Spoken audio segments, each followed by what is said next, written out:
আশা করছি আজকের এপিসোড আপনাদের অনেক ভালো লাগবে। বেশি কথা না বলে সবার আগে চলে যাব আজকের প্রথম ঘটনায়। চলুন চলে যাই ঘটনায়। আসসালামু আলাইকুম রাসেল ভাই, আসসালামু আলাইকুম লিসেনার্স, আশা করি সবাই ভালো আছেন। এই ঘটনাটি আমি ভূত এফএমে শেয়ার করেছিলাম।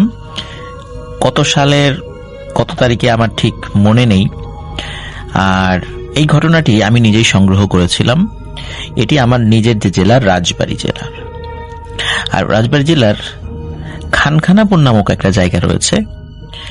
এই জায়গা কেন্দ্রিক একটি ঘটনা এবং একজন ব্যক্তি তিনি কিভাবে একটি ভুল করেছিলেন এবং ওই ভুলের ফলে ওনার জীবনে কি দুর্বিষহ অভিশাপ নেমে এসেছিল এবং যার কারণে ওনার পরিবারকেও ভয়ানকভাবে ওনার ভুলের খেসারত দিতে হয়েছিল।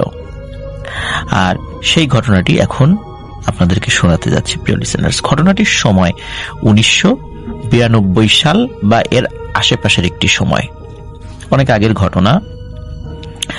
আর এই ঘটনাটি মূলত যার সঙ্গে ঘটে তার নাম হচ্ছে সাহেব আলী। ওনার বাড়ি খানখানাপুরের কোনো একটা জায়গায়, এক্সাক্ট গ্রামের লোকেশনটা আমি ঠিক বলতে পারছি না। ঘটনাটি মূলত মাছ ধরা কেন্দ্র করে শুরু হয়। সাহেব আলী পেশায় একজন কৃষক ছিলেন। উনি কৃষিকাজ করে জীবিকা নির্বাহ করতেন, কিন্তু থাকে না অনেক মানুষ রাতের বেলা মাছ ধরে, তো উনি মাছ ধরতেন। সারা রাত ধরে মাছ ধরতেন না, মোটামুটি 2-2:30 পর্যন্ত মাছ ধরে আবার ফেরত আসতেন, আবার ঘুমিয়ে পড়তেন। ওই মাছগুলো আবার রেখে দিতেন পানির মধ্যে, সকালবেলা সেগুলো মাছ বিক্রি করে দিতেন। যদি কখনো মাছ পেতেন তো ভালো, না পেলে কিছু করার নেই। প্রত্যেক দিনই যে মাছ পাবে বিষয়টা তো এমন নয়। মূলত বর্ষাকালে উনি মাছ ধরার চেষ্টা একটু বেশি করতেন, আর শীতকালে ওনার কৃষিকাজের প্রেশারটা বেশি থাকতো, কারণ শীতকালে যেহেতু পানি শুকিয়ে যেত বিভিন্ন জায়গায়, আর তখন ওই ধান, তারপরে আপনার সরিষা, এইগুলোর চাষাবাদের জন্য ওনার ডাক পড়তো, কারণ উনি মোটামুটি দিনমজুরের মতোই ছিলেন। তো এই কারণে বর্ষাকালটা উনি মাছ ধরার জন্য বেশি প্রিফার করতেন। এক রাতে উনি প্রতিদিনের মতো মাছ ধরতে বেরিয়ে পড়েন। উনি যখন মাছ ধরতে যেতেন তখন যে কাজটি করতেন, ওনার হাতে কি টর্চ লাইট থাকতো, আর ওনার হাতে, আমাদের রাজবাড়িতে এটাকে আমরা টেটা বলি, আমি জানি না অন্য জেলাগুলোতে এটাকে টেটা বলে না অন্য কিছু বলে, এক এক জায়গায় এক এক রকমের নাম থাকে আর কি। আর টেটা নিশ্চয় আপনারা চিনে থাকবেন, যে বাঁশ বা কোনো লাঠির আগায় বেঁধে রাখা অনেকগুলো চোখা চোখা সুচালো মানে ফলার সমন্বয়ে এই টেটা তৈরি করা হয় এবং এটি মাছ দেখে ওই মাছের গায়ে আঘাত করা হয়। তো এটা দিয়ে উনি মূলত মাছ ধরতেন। তাছাড়া উনি বাইম মাছ ধরার চেষ্টা করতেন। বাইম মাছ, আবার কুচিয়া যেটাকে বলে, বাইম মাছের মতোই কুচিয়া বলে, এটা অনেকেই দেখেছেন নিশ্চয়ই কুচিয়া, তো সেটা উনি ধরতেন। তো যে রাতে উনি বাসার থেকে বের হয়েছেন, সে রাতে উনি মাছ ধরার জন্য বের হয়েও টর্চ লাইট জ্বালিয়ে আসলে উনি তেমন কোনো মাছ পাচ্ছিলেন না। তখন উনি চিন্তা করলেন যে একটা কাজ করি, বিভিন্ন গর্তের মধ্যে বাইম মাছ ধরা বা কুচিয়া ধরার চেষ্টা করি। প্রিয় লিসেনার্স, ওই বাইম মাছ বা কুচিয়া এগুলো কিন্তু দেখা যাচ্ছে গর্তের মধ্যে তারা ম্যাক্সিমাম থাকে আর কি। ওই গর্তের মধ্যে বিভিন্ন ধরনের খাবার যদি ঢুকিয়ে দেওয়া হয়, ওটা যদি তারা খপ করে একবার গিলে ফেলে তাহলে কিন্তু আর নিস্তার নেই। ওই কুচিয়া বা বাইমকে আপনি বের করে আনতে পারবেন। যদিও বের করার প্রক্রিয়াটা আমি নিজে সরাসরি দেখি নাই, মানে সরাসরি যেভাবে করে সেটা দেখি নাই, তবে আমি মোটামুটি পরবর্তীতে বিভিন্ন জনের কাছ থেকে শুনেছি, আবার ইউটিউবেও এটা দেখা যায় আর কি। তো যাই হোক, উনি চিন্তা করলেন যে মাছ ধোবালো ভাত পাচ্ছি না, তাহলে এক কাজ করি, দেখি বাইম বা কুচিয়া ধরার চেষ্টা করি। তখন উনি ওই জলাশয়ের আশেপাশে বিভিন্ন গর্তগুলো খোঁজ করার চেষ্টা করছিলেন। উনি বিভিন্ন গর্ত খুঁজছিলেন। তো খুঁজতে খুঁজতে উনি বেশ কিছু গর্ত পান। সেই গর্তের মধ্যে যে প্রক্রিয়ার মাধ্যমে বাইম বা কুচিয়া ধরতে হয় সেটাগুলো করার চেষ্টা করেন। কোনটার মধ্যে, সব গর্তের মধ্যে তো আর বাইম বা কুচিয়া থাকে না। তো আবার ফেরত আসছিলেন। তো এইভাবে চলছিল। এর মধ্যে তিনি একটি বেশ মোটামুটি মাঝারি আকারের হোল বা মানে তার পরিধিটা আছে এরকম একটা গর্ত দেখতে পান, সেই গর্তের মধ্যে পানিও দেখতে, যেহেতু বর্ষাকাল পানি থাকবে এটি স্বাভাবিক। তো উনি চিন্তা করেন যে এই গর্তের মধ্যে একটু ওই বড়শির সাথে কেঁচো গেথে ভেতরে ফেলি, দেখি কি হয়। তো উনি একটা বিষয় খেয়াল করেন, সেটা হলো ওই গর্তের মধ্যে যে পানি রয়েছে, মনে হচ্ছে ওই সমুদ্রের স্রোত বা নদীর যেই ঢেউ যেগুলো পারে এসে আছড়ে পড়ে, মনে হচ্ছে ওই গর্তের মধ্যে যে পানিগুলো রয়েছে ওই পানি আন্দোলিত হচ্ছে এবং ওই পানিটা মাঝে মাঝে বাহিরে এসে আছড়ে পড়ছে। তাই এটা দেখে উনি আরো বেশি নিশ্চিত হন যে এখানে নিশ্চয়ই কোনো মাছ রয়েছে, সেটা বাইম হোক, কুচিয়া হোক বা অন্য যে কোনো মাছই হোক, মাছ অবশ্যই আছে। তো উনি এটা দেখে খুব খুশি হন এবং উনি ওনার নির্দিষ্ট প্রক্রিয়া অবলম্বন করে ওই গর্তের মধ্যে উনি ওই বড়শি ছুঁড়ে মারেন। তো ছুঁড়ে মারার পরে উনি খুবই একটা বিষয় দেখে অবাক হন। যখন উনি ছুঁড়ে মেরেছেন ওই পানির মধ্যে, ওটা যখন পানির মধ্যে ডুবে গিয়েছে ওই কেঁচো লাগানো আর কি বড়শিটা, এর 2 থেকে 3 সেকেন্ড পরেই ওই ভেতর থেকে মনে হলো কেউ সজোরে ওই বড়শিটা বাহিরে নিক্ষেপ করেছে। উনি চিন্তা করেন কি ব্যাপার, এরকম তো কখনো হয় না, বড়শি কেন এইভাবে বাইরে বের হয়ে আসলো?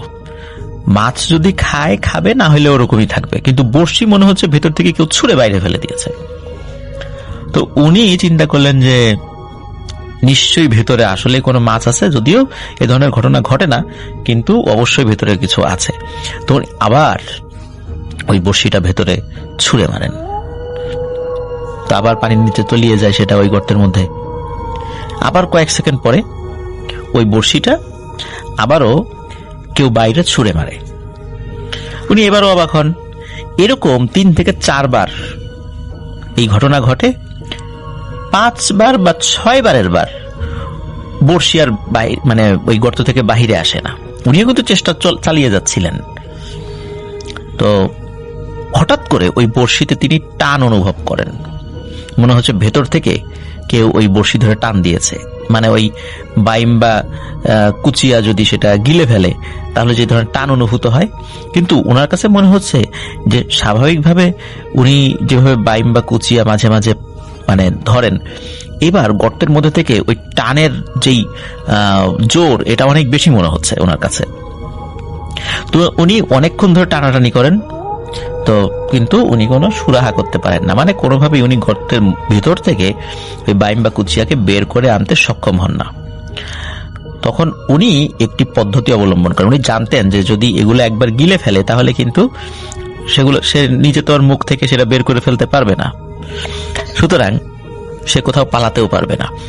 এই জন্য উনি যে কাজটি করেন যে সকালবেলা আবার আসার একটা পরিকল্পনা করেন, যে সকালে এসে এটাকে আমি ধরবো, তার আগে চিন্তা করেন যে এই সুতাটা বড়শির যে বাইরের অংশের সুতাটা, এই সুতাটা তো কোনো কিছুর সাথে বেঁধে রেখে যেতে হবে।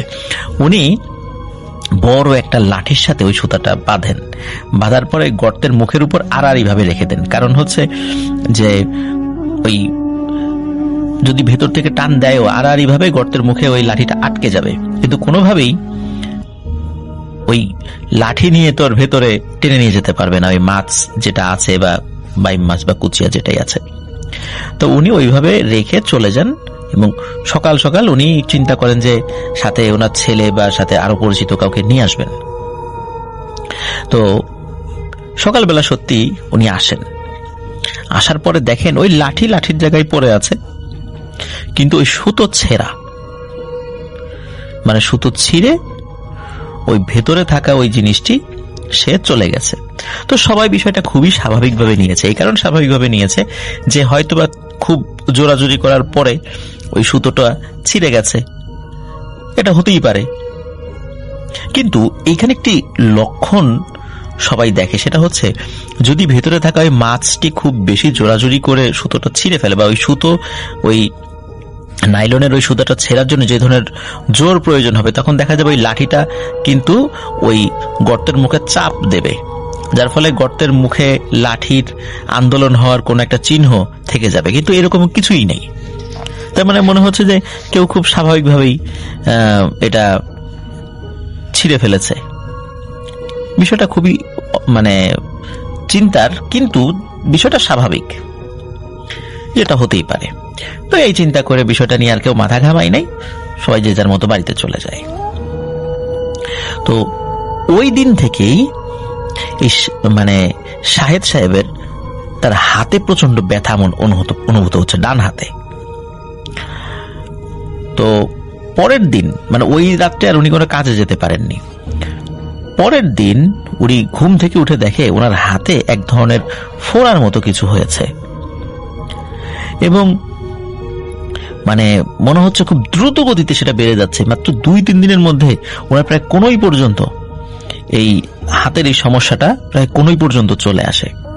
তো উনি বিষয়টা শুরুতে স্বাভাবিকভাবে নিয়েছিলেন, গ্রামের কিছু টোটকা চিকিৎসা উনি করেছিলেন, তারপরে চুন লাগিয়েছিলেন, কিন্তু এটাতে কোনো সমস্যার সমাধান হয়নি। পরে উনি ডাক্তারের কাছে যান। তখন ডাক্তার পরামর্শ দেন যে আপনার হাত কেটে ফেলতে হবে, কারণ আপনার হাতের অবস্থা খুবই খারাপ। আপনার হাতে বিষাক্ত কিছু লেগেছিল, যার কারণে আপনার হাতের এই অবস্থা হয়েছে। তখন উনি বলেন যে বিষাক্ত কিছু কিভাবে লাগলো? তখন সবাই বলে যে হয়তো বা তুমি রাতের বেলা মাছ ধরো বা এই যে খেতে কাজ করো, ন্যাচারালি ঘাস বা কোনো কিছুর সাথে বিষাক্ত কিছু থাকতেই পারে, কোনো বিষ থাকতে পারে, এগুলো লেগে যেতে পারে। এখন উনি তো গরিব মানুষ, ওনার ডান হাত যদি কেটে ফেলতে হয় তাহলে উনি তো আর কোনো কিছু ওইভাবে করে খেতে পারবেন না, কারণ উনি তো একজন কৃষক মানুষ, দিনমজুর। কিন্তু জীবন তো বাঁচাতে হবে, কারণ যদি কোনো এর উপরে উঠে যায় তাহলে কিন্তু সমস্ত শরীরে এটা আঘাত করতে পারে, তাহলে সমস্যা হয়ে যাবে আরো বেশি। তো যাই হোক, কি আর করা, ওনার কোনোই থেকে হাত কেটে বাদ দিয়ে দেয়া হয়। এরপরে উনি দীর্ঘদিন কোনো ভালো কাজ করতে পারেননি, কারণ কোনোই থেকে মানে ওনার কোনোই থেকে যখন হাত বাদ দেওয়া হয় তখন তো উনি দীর্ঘদিন অসুস্থ ছিলেন। তখন গ্রামের বিভিন্ন মানুষের কাছ থেকে সাহায্য সহযোগিতা নিয়ে উনি চলেছিলেন। প্রায় 5 মাস পর্যন্ত উনি এরকম কষ্ট করে চলেছিলেন। তারপর আস্তে আস্তে তিনি স্বাভাবিক হন, এবং স্বাভাবিক হওয়ার পর উনি চিন্তা করেন যে এখন উনি কি করে খাবেন। উনি তো হাত দিয়ে ওইভাবে ভারী কোনো কাজ করতে পারছেন না, কারণ হাত তো হাতই নেই, এক হাত। উনি চিন্তা করেন যাক, যেভাবেই হোক আগে যে কাজ করতেন তিনি সেভাবে সেই কাজটি করবেন, কারণ এই ঘটনার মধ্যে যে প্যারানর্মাল কোনো বিষয় রয়েছে সেটি কিন্তু কেউ ঘুণাক্ষরেও আঁচ করতে পারেনি। তো উনি ওই বাম হাত দিয়ে প্র্যাকটিস করেন, টেটা চালানোর প্র্যাকটিস করেন, বাম হাত দিয়ে অন্যান্য কাজ করার প্র্যাকটিস করেন, কাঁচি চালানো, কোদাল চালানো। আস্তে আস্তে আল্লাহ তাকে ওই বিষয়ের জন্য উপযুক্ত করে তোলেন। তো যাই হোক, উনি স্বাভাবিকভাবেই আবার জীবন চালিয়ে নিয়ে যাওয়ার জন্য সংগ্রামরত ছিলেন। এর মধ্যে ঘটে যায় আরো একটি ঘটনা। সেটি হচ্ছে যে ওনার বাসার পাশে মানে ওনার ঘরের পাশেই এটা ডোবার মতো ছিল। এক রাতে উনি ডোবার মধ্যে খল খল খল খল আওয়াজ শুনতে পান। মনে হচ্ছে ওই ডোবার মধ্যে কেউ সাঁতার কাটছে। সেই সময়টা আবার শীতকাল চলে আসে আর কি, এখন যে ঘটনাটি বলছি। তো উনি চিন্তা করেন কি ব্যাপার, ডোবার মধ্যে, ডোবায় যে পরিমাণ মাছ আছে তাতে তো এত জোরে শব্দ হওয়ার কথা না। সেখানে বড় জোর পুঁটি মাছ, কিছু কই মাছ, টাকি মাছ এইগুলো পাওয়া যেতে পারে, কিন্তু এত জোরে আওয়াজ কেন হচ্ছে? এত রাতে তো কারো কোনো গরু ছাগল কি ডোবার মধ্যে পড়ে গেছে কিনা। তো এই জিনিসটা উনি চিন্তা করেন যে যাই গিয়ে দেখি। তো উনি কিন্তু আসলে মাছ ধরার নিয়ে এতে বাহিরে বের হন নাই, উনি জাস্ট কৌতূহল হয়ে, যে উনি কৌতূহলের কারণে বাহিরে গিয়েছিলেন যে কি ব্যাপার, এত জোরে শব্দ হচ্ছে কেন। উনি আর ওই ঘুমের শীতকাল ছিল, বাচ্চা কাচ্চারা ঘুমিয়েছিল কাঁথার নিচে, তার ওয়াইফও ঘুমিয়েছিল, ওই কাউকে আর ডাকেননি যে উনি বাহিরে বের হচ্ছেন। তো উনি বাহিরে বের হন, চাঁদের আলো ছিল, টর্চ লাইট নিয়ে বের হননি যদিও, তো যেহেতু ঘরের একদম পাশে। তো উনি বাহিরে বের হওয়ার পরে চাঁদের আলোতে উনি যতটুকু বুঝতে পারছিলেন সেটি হচ্ছে যে কেউ একজন মানুষের মতো কিছু একটা ওই পুকুরের ভেতরে সাঁতার কাটছে, কিন্তু উনি আসলে এটা কি মানুষ না মাছ এটি বুঝতে পারছিলেন না। তো উনি যেহেতু নিশ্চিত ছিলেন না, তো উনি চিন্তা করেছেন যে অনেক সময় হয় যে বড় বড় গুই সাপ, এখন তো এত বড় গুই সাপ সচরাচর খুব একটা বেশি দেখা যায় না, আগে অনেক দেখা যেত। অনেক সময় গুই সাপ গুলো কি করে ওই পুকুরে নেমে আসে, যখন পাট পচানোর সময় হয় পানিতে, তখন গুইসাপ গুলো বেশি দেখা যায়, শীতকালে খুব একটা বেশি দেখা যায় না। কিন্তু উনি চিন্তা করেছেন বড় কোনো গুইসাপ হয়তোবা এই পুকুরের মধ্যে নেমেছে মাছ খাওয়ার জন্য, এটা হয়তোবা গুইসাপই হবে। তো উনি আর কিছু মানে তেমন কোনো ভাবনা চিন্তা করেননি, উনি আবার ঘরে চলে যান। উনি ঘরে চলে যাওয়ার পর আর কোনো শব্দ টব্দ পাওয়া যায় না। আর এই ঘটনা উনি কাউকে বলেনও নাই, মানে বিষয়টা খুবই মানে গুরুত্বহীন ভাবে উনি নিয়েছেন, আর বিষয়টা একদম স্বাভাবিকই বলা চলে। পরের রাত্রে আবার গভীর রাত্রে প্রায় 2-2:30 বাজে, আবার সেই ওই ডোবার মধ্যে খলখল শব্দ হচ্ছে। তো উনি এবার কি করেছেন, টর্চ লাইট নিয়ে বের হয়েছেন, যে আসলে গতকালকে তো এক্স্যাক্টলি দেখি নাই যে এটা কি। তো উনি টর্চ লাইট নিয়ে বের হয়েছেন। তো টর্চ লাইট নিয়ে বের হয়েছেন, শুধু তাই না, উনি হাতে ট্যাটা নিয়েও বের হয়েছেন। উনি যখন বাড়ির পেছনে গিয়েছেন তখন টর্চ লাইট মারেন। টর্চ লাইট মারার পরে উনি খুবই অবাক হন, কারণ হচ্ছে ওনার কাছে মনে হয় যে এটি আসলে কোনো গুইসাপ বা এই টাইপের কিছু না, মনে হচ্ছে মানুষের আকৃতির কিছু একটা। তার 2 হাত আছে, 2 পা আছে, হাত পা গুলো অনেকটা হাঁসের মানে পায়ের মতো, যতটুকু টর্চ লাইট মেরে উনি যতটুকু দেখেছেন ওরকম মনে হচ্ছিল। মাথায় চুলও আছে কিছু, মনে হচ্ছে এটা একটা মানুষের মতো। তো উনি মানে খুবই অবাক হন এবং ভয়ও পান বটে, যদি উনি সাহসী মানুষ ছিলেন, ভয়ও পেয়েছিলেন। যেহেতু উনি টর্চ লাইট মেরে ওটা দেখছিলেন, তো হঠাৎ করে দেখেন যে ওই জিনিসটা সাঁতার কাটা বন্ধ করে আস্তে আস্তে পুকুরের কিনারে চলে যাচ্ছে। তখন উনি আবার কি করেছেন, আসলে নিজের মনের অজান্তেই হোক বা স্বভাবের কারণেই হোক, যে মাছ দেখলে মাছ মনে করে ট্যাটা নিক্ষেপ করা। তো উনি আসলে এটা কি মানুষ নাকি ওইভাবে তো 100% নিশ্চিত হতে পারছিলেন না, মানে এরকম তো হওয়ার কথা না, কারণ শীতের রাত্রে কে এভাবে মানুষ সাঁতার কাটতে আসবে। ওনার কাছে মনে হচ্ছিল যে হয়তোবা ডিফারেন্ট কোয়ালিটির কোনো মাছ বা এরকম কিছু, হয়তোবা ওই রকম ওনার কাছে মনে হয়েছিল, এটা আসলে নিশ্চিত ভাবে বলা যায় না। তো উনি কি করেছিলেন, উনি ট্যাটা ছুঁড়ে মেরেছিলেন। তো ট্যাটাটা যদিও লাগেনি, ট্যাটাটা ওই মানুষরূপী বা মানুষের দেহরূপী ওই রকম কোন একটা জিনিসের কাছাকাছি গিয়ে পড়লেও লাগেনি। তো ওই জিনিসটা খুব স্বাভাবিকভাবে কি করে ওই পুকুর থেকে উঠে হাঁটতে হাঁটতে অন্ধকারের মধ্যে মিলিয়ে যায়। উনি কিন্তু এই জিনিসটা দেখে ভয় পান এবং পরের দিন উনি বাসার সকলকে বিষয়টি বলেছিলেন যে আমি এই জিনিস দেখেছি। তো এটা কিন্তু মোটামুটি প্রত্যেকে বলেছে, অনেক সময় রাতের বেলা ডোবার মধ্যে জিন আসে, এই আসে সেই আসে, তোমার কিন্তু এরকম ট্যাটা ছুঁড়ে মারা উচিত হয় নাই। তো উনি বলেছেন আমি তো আসলে ওইভাবে চিন্তা করি নেই। তো যাই হোক, বিষয়টা এই পর্যন্তই শেষ। এখন ওনার তো যেহেতু হাত নাই, ওনাকে একটু খুব কষ্ট করে চলতে হচ্ছে। তো রাতের বেলা মাছ ধরার যেই অভ্যাস, শীতকালেও কিন্তু মাছ ধরা যায়, বিশেষ করে শীতকালে কিন্তু এই গর্তগুলোতে আরো বেশি মাছ পাওয়া যায়, মানে বাইম মাছ বলেন বা কুচিয়া বলেন, আমি এরকমটাই শুনেছি। তো যাই হোক, তো উনি কি করেন যে উনি ওই পরের রাত্রে উনি ওই মাছ ধরার জন্য উনি বাইরে বের হন। তো উনি যখন বাইরে বের হয়েছেন, মোটামুটি ওই একটা ডোবার বা জলাশয়ের কাছাকাছি উনি যখন যাচ্ছিলেন, হঠাৎ করে পেছন থেকে ওই আব্বা বলে ডাক দেয় পেছন থেকে কেউ। তো উনি পেছন দিকে তাকিয়ে দেখেন এবং টর্চ লাইট মেরে দেখেন ওনার বড় ছেলে, তার বয়স 12 কি 13 বছর এরকম হবে। তখন বলে, আরে তুই এখানে কেন, ঠান্ডার মধ্যে বাইরে বের হয়ে আসছিস? তখন তার ছেলে কোনো উত্তর দেয় না, সে কি করে ঘুরে দৌড় দেয়। তো উনি চিন্তা করে কি ব্যাপার, আমার ছেলে ঘুরে দৌড় দিল কেন, দেখি তো একটু এগিয়ে যাই, আর এত রাত্রে বাইরে বের হয়ে আসছে কেন, একটু বকাঝকা করে আসি। তো উনি আবার বাড়িতে কাছেই ছিল, বাড়ি থেকে খুব বেশি দূরে আসেনি। তো উনি আবার বাড়িতে ফিরে যান। বাড়িতে ফিরে গিয়ে দেখে ওনার ছেলে মানে কাঁথার নিচে গভীর ঘুমে বিভোর। ওনার 3 সন্তান একসাথে ঘুমিয়ে আছে তার মায়ের পাশে, সবাই গভীর ঘুমে বিভোর। তো তিনি তার ছেলেকে যখন ডাক দিচ্ছেন, তার ছেলে ওঠেই না। তো দেখে যে আসলেই সত্যি সে খুবই গভীর ঘুমে আছে। তাহলে একটু আগে উনি কাকে দেখলেন? আজব ব্যাপার। তো উনি যাই হোক, উনি এই বিষয়টা নিয়ে আর কোনো চিন্তা ভাবনা না করে উনি আবার মাছ ধরতে বেরিয়ে পড়েন। সে স্বাভাবিকভাবে তিনি মাছ ধরতে যান। ওই রাত্রে কিছু মাছ পানও।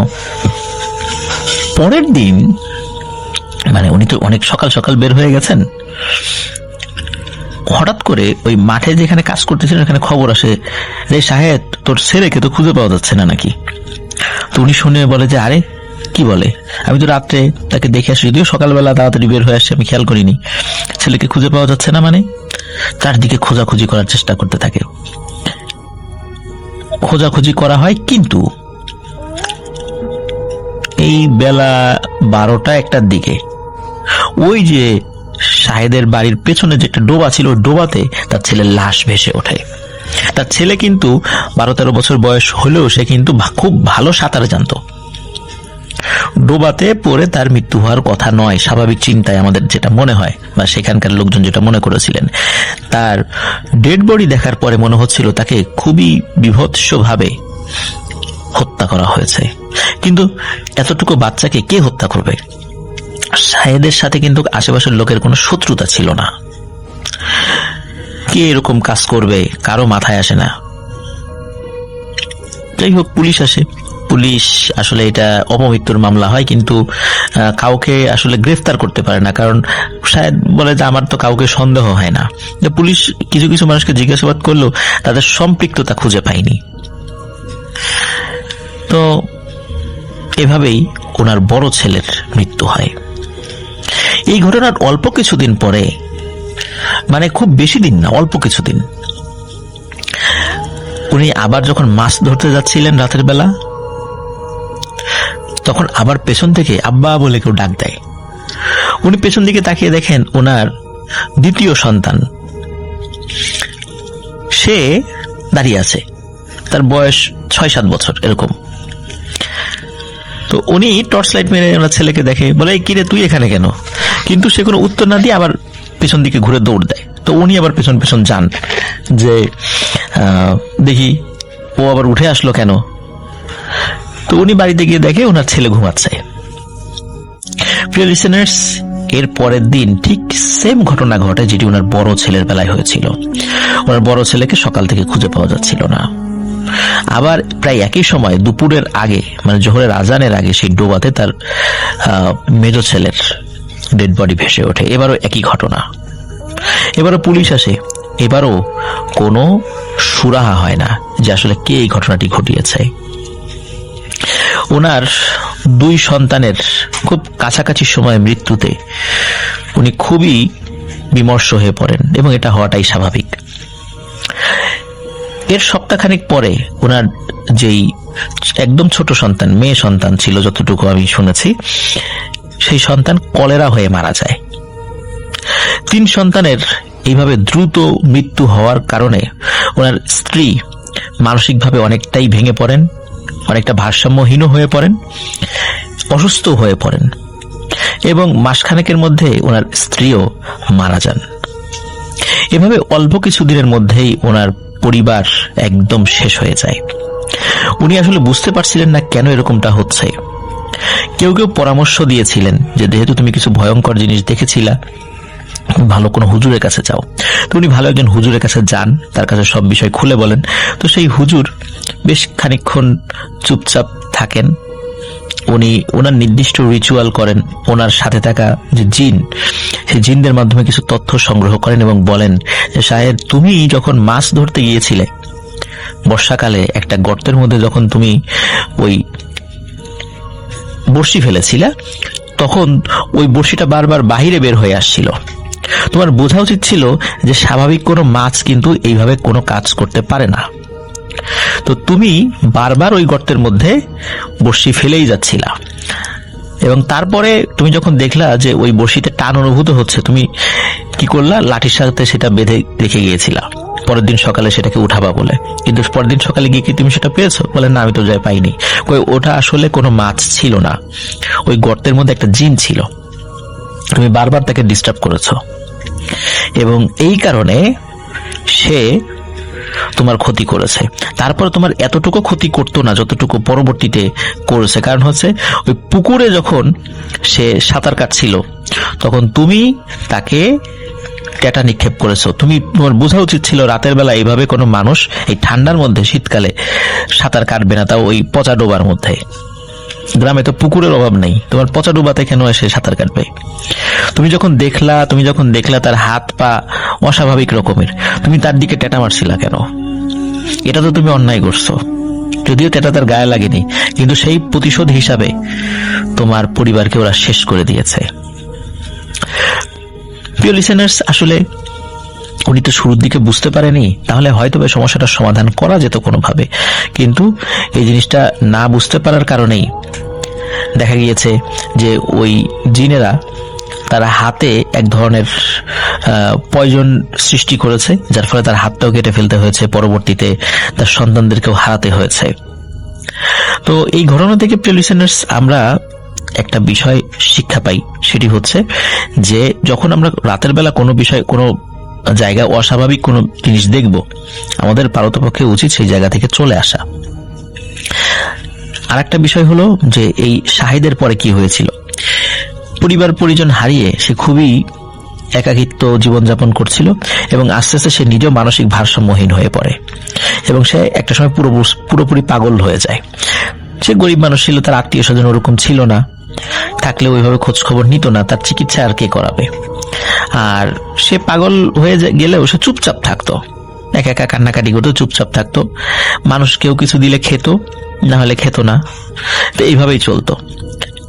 হাঁটতে হাঁটতে এক গ্রাম থেকে আরেক গ্রামে চলে যেত, আবার ফেরত আসতো। তো একটা সময় দেখা গেল যে সে ওই গ্রামে আর নেই, আর তার নিজস্ব ওইরকম কোনো বসত ভিটাও ছিল না। সরকারি একটা খাস জমিতে তার একটা ছোট ঘর ছিল। তো যার কারণে আসলে এই বিষয়টা নিয়ে যে সে কোথায় গেছে, কি হয়েছে, তার পরিবার প্রায় সবাই মারা গিয়েছিল, আর সে পাগল মানুষ হাঁটতে হাঁটতে কোথায় চলে গেছে আর কেউ জানে না। আর এই বিষয়টা নিয়ে আসলে কেউ কোনো চিন্তাও করেনি। এটা মোটামুটি সে হারিয়ে যায় 1993 বা 94 সালের দিকে। শাহেদ এখনো জীবিত আছে কি নেই, বা থাকলেও কোথায় আছে, এই বিষয়ে আমরা কেউ কিছু বলতে পারি না বা কেউ কিছু জানেও না, আর এগুলো নিয়ে মানুষের কোনো মাথা ব্যথাও ছিল না। তবে তার সাথে যে ঘটনা ঘটেছে এটা কেউ কেউ যেহেতু বেশ অনেকদিন হয়ে গেছে সেই 1993-94 সালের ঘটনা, কেউ কেউ জানেন, ওরকম জানা কোনো ব্যক্তির মাধ্যমেই ঘটনাটি সংগ্রহ করেছিলাম। তো তিনি বলেছেন তিনিও একটু ভয় পান যে এরকম ঘটনা বলবো আবার আমার উপর কোনো দিনের প্রভাব পড়ে কিনা, যার কারণে সঙ্গত কারণে তার নাম পরিচয় আমি নতুন করে সংগ্রহ করার চেষ্টা করিনি, কারণ এটা তো আমি অনেকদিন আগে ভূতে ফেমে শেয়ার করেছিলাম, নাম পরিচয় তার ভুলে গেছি, নতুন করে আর আমি তার সংগ্রহ করতে যাইনি, যেহেতু তখনই বলি নাই নাম যিনি আমাকে ঘটনাটি দিয়েছিলেন। তো যাই হোক প্রিয় লিসেনার্স, এটি ছিল ঘটনা। আশা করছি ঘটনাটি আপনাদের ভালো লেগেছে।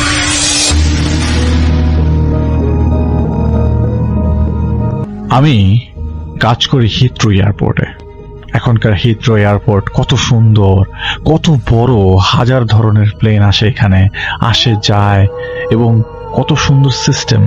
কিন্তু আমি যখন এখানে কাজ করতাম তখন কি রকম ছিল হিথ্রো এয়ারপোর্ট তার একটি ছোট্ট বর্ণনা দিতে চাই।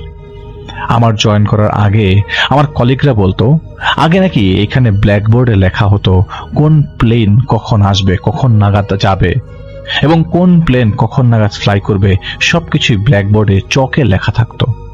আমাদের টার্মিনাল বিল্ডিং এর একটি রেস্টুরেন্ট ছিল, সেই রেস্টুরেন্টে বসে প্লেনের আসা যাওয়া দেখা যেত। বাইরেও মানুষ অপেক্ষা করত, দেখতো কিভাবে প্লেন উঠে নামে এবং আসে। আমাদের হিথ্রো এয়ারপোর্ট কিন্তু 1929 সালে একদম প্রাইভেট একটি এয়ারপোর্ট ছিল। পরে 1946 সালে রানী এবং রানীর মাধ্যমে সেটি স্বীকৃতি পায়। যেহেতু এয়ারপোর্টের ঘটনা বলবো, এয়ারপোর্টটি যেন আপনারা ভিজুয়ালাইজ করতে পারেন, এই জন্যই বলা। বহু প্রতিবেদনই আপনারা দেখতে পারেন। 1955 সালে আমি যখন এখানে জয়েন করি তখন টার্মিনাল 1 এর নাম ছিল ইউরোপা টার্মিনাল, পরে তা টার্মিনাল 1 হয়ে যায়। এরপর এটি Britannic building for domestic flight নামকরণ হয় এবং টার্মিনাল 1 বাদ হয়ে যায়। এই একটি থেকে 1961 সালে 3টি টার্মিনাল নির্মাণ করা হয়। সর্বশেষ টার্মিনাল, যেটি টার্মিনাল 3 ছিল, এটার নাম ছিল ওশেনিক বিল্ডিং অথবা টার্মিনাল 3। আমার সেই জায়গায় কাজ সবচেয়ে বেশি ছিল। আমি কাজ শেষে পেছনে দাঁড়িয়েছিলাম এবং সন্ধ্যার হয়ে যাওয়ার পরে কাজ শেষ করে ধূমপান করছিলাম। শীত ছিল অনেক এবং বরফ পড়ছিল। এর মধ্যেই আমি নাকে কিছু গন্ধ পাই পেছনের দিকে। আস্তে আস্তে এগোতে থাকি, পেছনে যাই। কিসের গন্ধ? ময়লার ড্রাম তো এখানে থাকার কথা না। হাঁটতে হাঁটতে কখন যে এয়ারপোর্টের বর্ডার ক্রস করে ফেলি জানি না। এয়ারপোর্টটা তো বড় ছিল না। বর্ডারের উপাশে টিন শেড দিয়ে ঘেরা চারিপাশ একটি ড্রামের ভেতর থেকে গন্ধ আসছে। চিন্তা করছিলাম, এইভাবে কেউ ময়লা ফেলে যায় নাকি? ড্রামের ঢাকনা খুলতেই আমার অবস্থা খারাপ হয়ে যায়। দেখি অন্ধকারের মধ্যেই হাতে একটা ল্যান্টার্ন ছিল আমার। দেখি নীলাভ একটি লাশ। আমি দৌড় দিয়ে বাসে চড়ি এবং এয়ারপোর্ট কর্তৃপক্ষকে জানাই।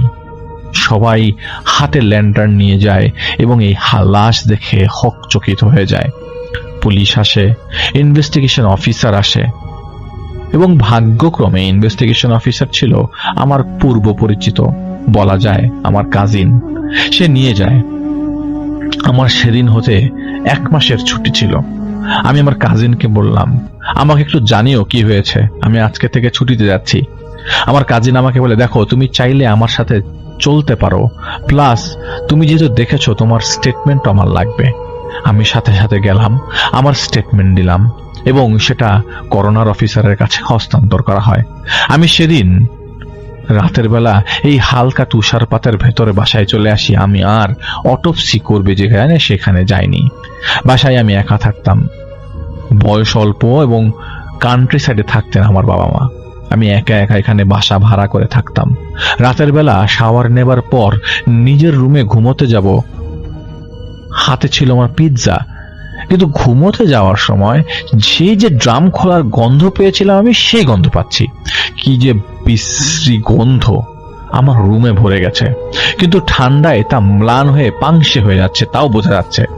আমার বাসায় অন্য রুমে সেই গন্ধ নেই, কিন্তু সেই ড্রাম ভর্তি গন্ধ যা আমি এয়ারপোর্টের এক কোনায় পেয়েছি সেই গন্ধ আমার রুমের মধ্যেও পাচ্ছি। আমি বুঝতেই পারছিলাম না যে গন্ধ আসছে কোত্থেকে। ছোট্ট বাসা আমার, খুঁজতে বেশিক্ষণ লাগেনি, কিন্তু লিভিং রুমে এবং বাথরুমে আমি সেই গন্ধ পাচ্ছি না। গন্ধের জন্য না ঘুমাতে পেরে আমি শেষমেশ ঘুমিয়ে পড়ি আমার লিভিং রুমের সোফায়। 2 দিন পর হঠাৎ সকালবেলা দরজায় বেশ জোরে সোরে ধাক্কা দেওয়ার শব্দ পাচ্ছি। ঘুম চোখে দরজা খুললাম, দেখলাম ম্যাট দাঁড়িয়ে আছে।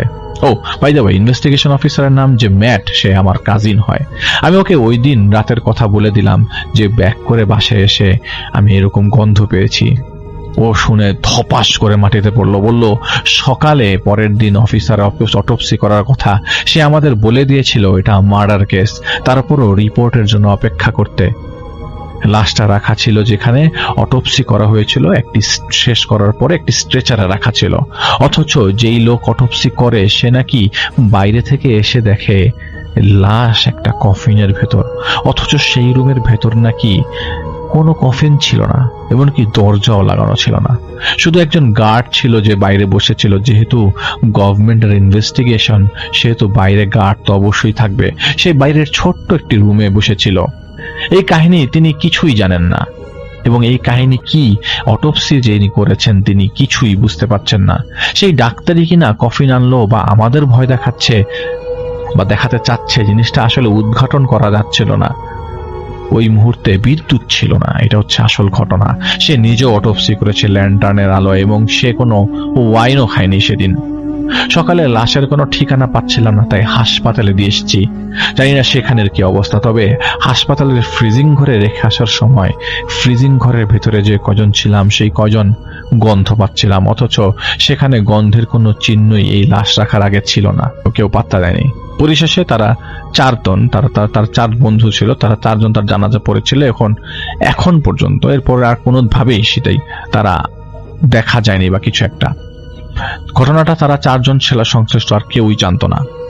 তারা ভৌতিকতার মাধ্যমে তারা চাচ্ছে সেটা যেন মানুষ জানুক। যাই হোক, থ্যাংক ইউ সো মাচ ভাই আপনার ঘটনার জন্য, এবং এই ঘটনাটা, এই ছোট ঘটনাটি পাঠিয়েছেন আমাদেরকে। আমি আসলে সত্যি কথা বলতে যে এই ধরনের ঘটনাগুলো, যেমন আমরা আসলে সলিউশন সবসময় খুঁজতে চাই। আপনার কাছ থেকে আমরা চাইবো যে আপনি যে ঘটনাটা আমাদেরকে পাঠিয়েছেন সেটারও সলিউশন আপনি আমাদেরকে দিবেন, কারণ আমরা চাই যে এখানে আমাদেরকে যিনি ঘটনা পাঠিয়েছেন তার নাম ইশতিয়াক আহমেদ, এবং আমরা চাই তারা যে জানাজা পড়েছেন এবং এটার ব্যাপারে কিভাবে কি হলো। তো উনি আমাদেরকে বলেছেন তিনি কিয়াংশাং ইউনিভার্সিটি আছেন দক্ষিণ কোরিয়ায়, এবং তার সব ডিটেলস নিয়ে দিয়েছেন। তো আশা করছি আপনার ঘটনাটি আমাদের লিসনারদের ভালো লাগবে। আমরা শেয়ার করে ফেললাম আপনার ঘটনাটি। তো আমরা এখন চলে যাব আমাদের পরবর্তী ঘটনায়। আজ বড় বড় ঘটনা, সুন্দর সুন্দর ঘটনা আছে। আপনাদের সবাইকে বলবো যে একদম শেষ পর্যন্ত সাথে থাকার জন্য, না হলে আপনারা সেই মুহূর্তগুলো মিস করে যাবেন।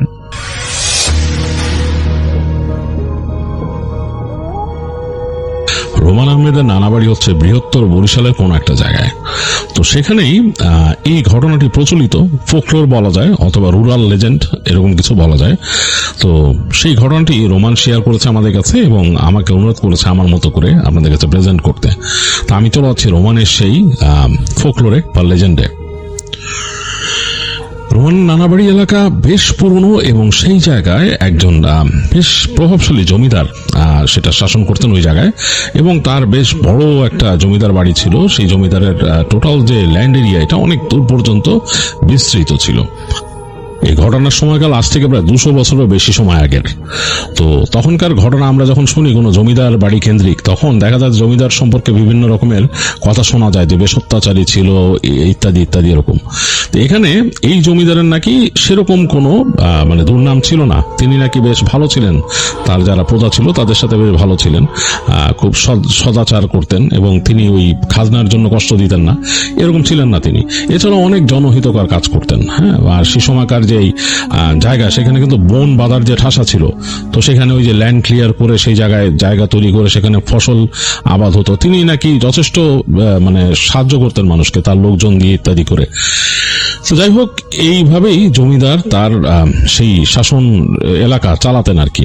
তার যে ছেলে ছিলেন, ছেলেও নাকি বেশ ভালো ছিলেন, তাকে ছেলেকে পড়াশোনা করে আনছিলেন তিনি। ছেলে এই জায়গায় অ্যাডজাস্ট করতে তার একটু কষ্ট হতো, কিন্তু ছেলেও নাকি বেশ ভালো ছিলেন, মানুষের সাথে বেশ সদাচার করতেন। তো শহরে পড়াশোনা করা জমিদারের ছেলের এখানে একটাই সমস্যা, সেটা হচ্ছে যে তার বন্ধু বান্ধব এখানে নাই, মানে তার সংস্রব নাই। এখানে তিনি যেটা করতেন, ওই তার সাথে যারা কর্মচারী ছিল দু একজনকে নিয়ে একটু ঘুরে বেড়াতেন, এদিক ওদিক যেতেন। বিশাল রাস্তা, তো বিশাল জঙ্গল মাঠ, এইসব জায়গায় ঘুরে দেখতেন, বাট এছাড়া কিছু করার ছিল না। তো তার বাবা তাকে এক সময় নিয়ে গেলেন তার পার্শ্ববর্তী জমিদার, মানে এই জমিদারের কিন্তু টোটাল ল্যান্ড এরিয়া অনেক বড়, তার বাইরে বেশ অনেক দূর। সেখানে গিয়ে তার পার্শ্ববর্তী যে জমিদার সেই বাড়িতে নিয়ে যান। তো সেখানকার যে জমিদারের ছেলে সে কিন্তু দায়িত্ব নিয়ে নিচ্ছে বাবার কাছ থেকে। তো তার সাথে ওনার ছেলেকে তিনি পরিচয় করায় দেন। তো ছেলেকে বলেন যে ওর সাথে থাকলে তোমার দুইটা সুবিধা, একটা হচ্ছে কাজ বুঝতে পারবা, শিখতে পারবা, আরেকটা হচ্ছে তোমার সময় কাটবে। ও পড়াশোনা করছে শহরে গিয়ে, কলকাতায় ছিল এক সময়। তো যাই হোক, তো জমিদারের ছেলে ওই জমিদারের ছেলের সাথে বেশ ভালো সখ্যতা গড়ে তোলেন এবং তারা ভালো বন্ধুত্ব করে ফেলেন কয়েকদিনেই। তো দেখা যেত যে প্রতি 2-3 সপ্তাহ পর পর, মানে প্রতি সপ্তাহে তো হয়তো 2-3 সপ্তাহ পর পর এই জমিদারের ছেলে ওই জমিদারের বাড়িতে যেতেন, যে সেখানে ওই জমিদারের ছেলের সাথে ভালো সময় কাটাইতেন। আর ওই জমিদারের ছেলে মোটামুটি বাবার দায়িত্ব নিয়ে ফেলছিলেন, এবং যদিও তার বাবা এখনো অ্যাক্টিভ, কিন্তু তারপরও দেখা যেত যে মোটামুটি অনেক কাজই তার ছেলে করতো। তো ওখানে যে সময় কাটাইতেন এবং তিনি কাজগুলো বুঝে নিতেন যে কি কি করতেছে এই সেই। তো মোটামুটি তার ওই সময়টা ভালোই টাইম কাটতো। তো এরকম একবারের কথা, জমিদার পুত্র অলোক বেশ অস্বস্তি ফিল করছেন ওই দিন। ঘুম থেকে উঠে তিনি বেশ কিছুক্ষণ তার মতো সময় কাটানোর চেষ্টা করেছেন, হেঁটেছেন, তারপর তাদের যে মূল বাড়ি সেখানে আশেপাশে হেঁটেছেন, রাস্তা দিয়ে হেঁটেছেন, দিঘির পাড়ে গিয়ে বসছেন, কিছুই ভালো লাগতেছে না। কেন জানি তার কাছে ওই দিন খুব অস্থির অস্থির লাগতেছে। তো চিন্তা করলেন যে আমি এক কাজ করি, আজকে তার বন্ধু যে আরেক জমিদারের ছেলে যে বিকাশদের ওখানে চলে যাই, গিয়ে সেখানে সময়টা কাটাই, বিকাশের সাথে একটু গল্প গুজব করে আড্ডা দিয়ে কাটাই। আর এখন তো বেলা শুরু হচ্ছে কেবল, তখন সকাল 9টা-10টা বাজে। তিনি চিন্তা করলেন যে আমি ওখানে দুপুরের পরে গিয়ে পৌঁছায় যাব, দুপুরে করে পৌঁছা যাবে। এবং ওই দিন তিনি প্ল্যান করছেন যে তার সাথে কাউকে নেবেন না, তার সাথে যে তার দেহরক্ষী আছে, তারপর তার সাথে আরো 2-1 কর্মচারী আছে, কাউকে নেবেন না, একা একা তার সবচাইতে ভালো ঘোড়াটা নিয়ে তিনি চলে যাবেন ওখানে।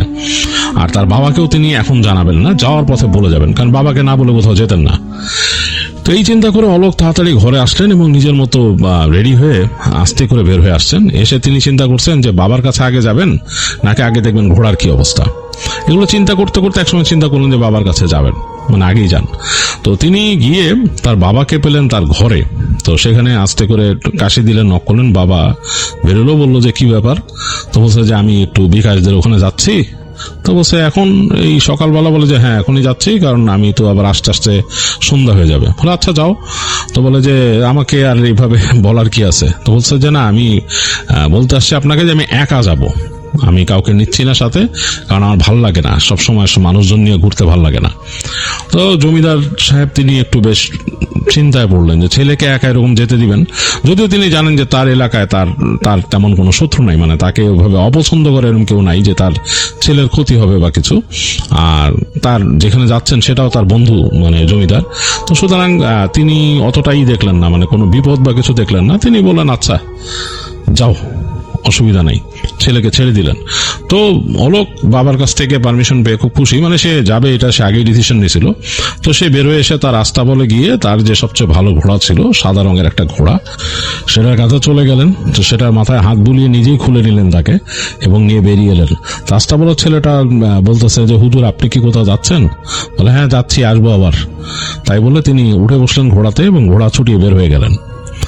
তো বেশ ভালো লাগতেছে অলোকের, কারণ হচ্ছে যে তিনি এরকম একা একা সাধারণত বেরোন না, আজকে একা বের হয়ে এখন ভালো লাগতেছে। অস্বস্তিতে ভুগতেছিলেন, মনে হচ্ছিল যে জীবনটা কেমন জানি বদ্ধ হয়ে গেছে এরকম মনে হতো। তিনি যখন শহরে ছিলেন তখন এতটা বদ্ধ মনে হতো না, কারণ চলাফেরা করতেন নিজের মতো। তো এখানে মোটামুটি তিনি প্রায় মনে হচ্ছিল যে মানুষ দ্বারা পরিবেষ্টিত বদ্ধ একটা অবস্থা।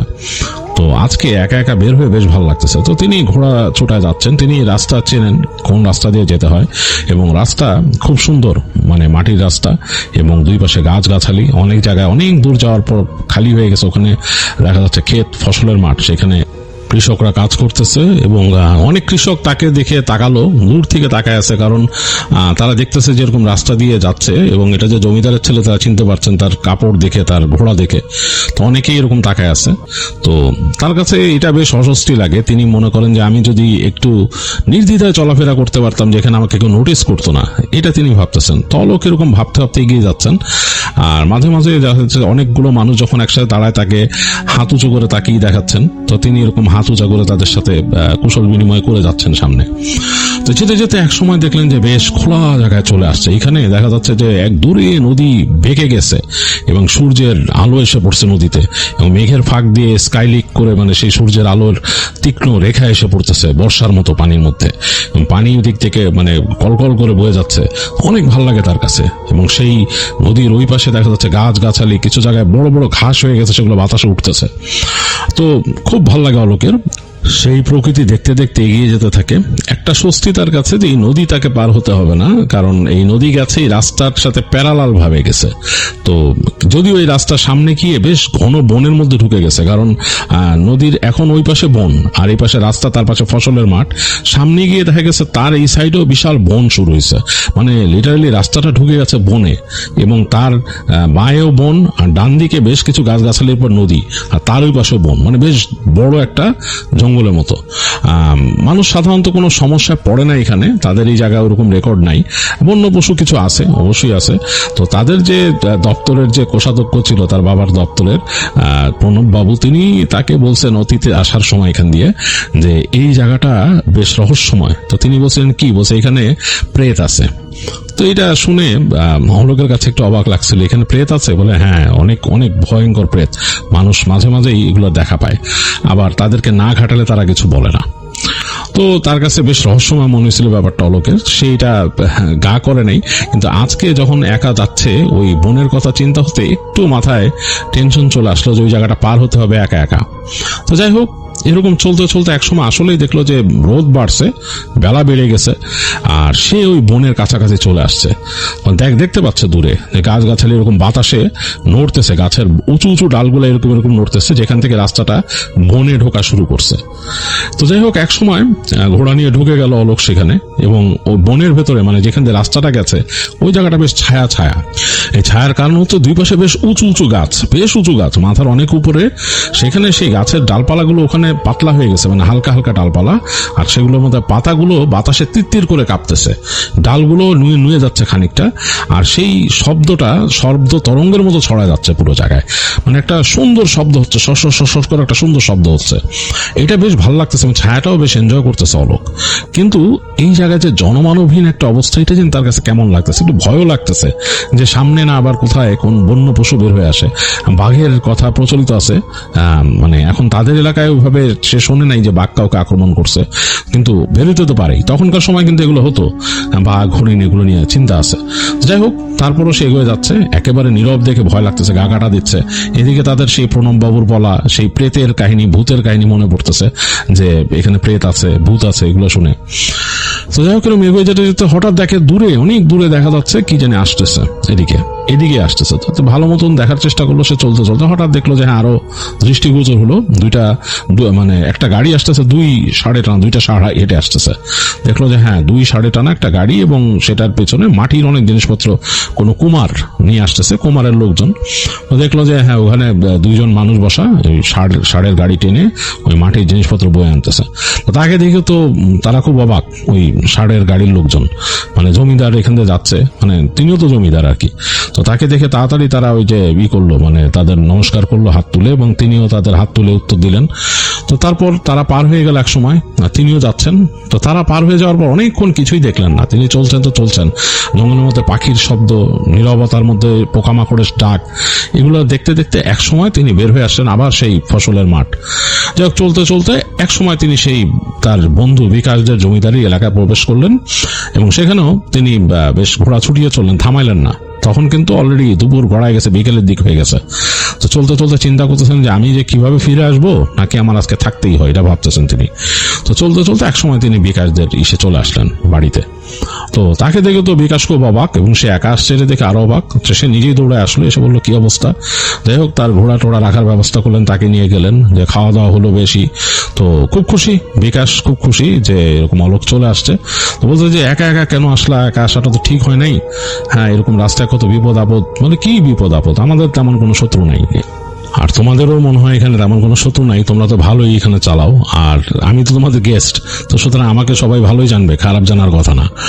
তো যাই হোক, তখন বিকাশ বলে যে আচ্ছা আসো, আমরা আগে নাস্তা করি, তারপর তো চা নাস্তা খায় তারা। তারপরে বিকাশ বলে তুমি আজকে রাতে থেকে যাবে আমাদের এখানে। তো অলোক বলে যে না, রাতে থাকাটা সম্ভব হবে না, বিকাল গড়িয়ে যাওয়ার আগেই আমি রওনা দিয়ে দিব তোমাদের এখান থেকে। আমি আসলে বের হয়েছিলাম, আমার ভালো লাগতেছিল না, মনটা কেমন আনচান করতেছিল, অস্বস্তি লাগতেছিল। এই যে আসছি, রাস্তা দিয়ে চলে আসছি একা একা, এটাই ভালো লাগতেছে। তো বিকাশ বলে যে না আসো, তোমাকে ওইটা ব্যবস্থা করবো, যাওয়ার সময় অসুবিধা নেই, থাকতে পারলে খুবই ভালো হতো, কিন্তু তুমি যেহেতু বলতেছো চলে যাবা, তো দেখি তোমাকে আমি লোক দিয়ে দিব তোমার যাওয়ার পথে। তো অলোক বলতেছে আচ্ছা অসুবিধা নেই, আগে সেটা দেখা যাবে, চলো। তো একটু হাঁটাহাঁটি করি। তো বিকাশ তাকে নিয়ে হাঁটতে বেরোলো, হাঁটতে হাঁটতে নিয়ে গেল তাকে, যেখানে সে নতুন দাবা খেলার একটা ওই যে শতরঞ্জ বলে সেটাকে, বড় একটা এরকম বড় শতরঞ্জি, যেখানে দাবার কোর্ট থাকে, ওটা বসেছে বড় বড় গুটি। তো ওগুলো নতুন আনাইছে, ওটা দেখালো, বলো দেখো কি সুন্দর কাঠের গুটিগুলা নতুন চকচক করতেছে। তো দেখলো, দেখে খুব খুশি, সে দাবা খেলতে বলতেছে আজকে তো সময় নেই, আজকে তো বেলা শেষ হয়ে যাচ্ছে, আমাকে যেতে হবে। বলে তাহলে তোমাকে আরেকটা সারপ্রাইজ দেখে আসো। তো অলোক বলে কি সারপ্রাইজ, বলে আর আসুই না। তো নিয়ে গেল তাকে হাঁটতে হাঁটতে তাদের যে মূল বাড়ির পেছনের দিকে, ওখানে কতগুলো ঘর আছে। তো একটা ঘরের কাছে গিয়ে বিকাশ তার লোককে বলল যে ভেতরে খবর দাও যে ছোট জমিদার বাবু আসছেন। তো খবর দেওয়ার পরে তাকে নিয়ে গেল আস্তে করে সাথে করে। তো অলোককে নিয়ে তিনি হেঁটে ঢুকলেন, দেখলেন একটা কামরা, বেশ বড়ই কামরাটা, বেশ ভালোই প্রশস্ত, এবং এটা মোটামুটি সুন্দর পরিষ্কার করে সাজানো, বেশ ফার্নিচার আছে ভেতরে। তো সেখানে ঢুকলো অলোক, ঢোকার পর দেখলো যে একটা জায়গায় একটা চৌকির মতো রাখা, মানে একটা বিছানা আর কি।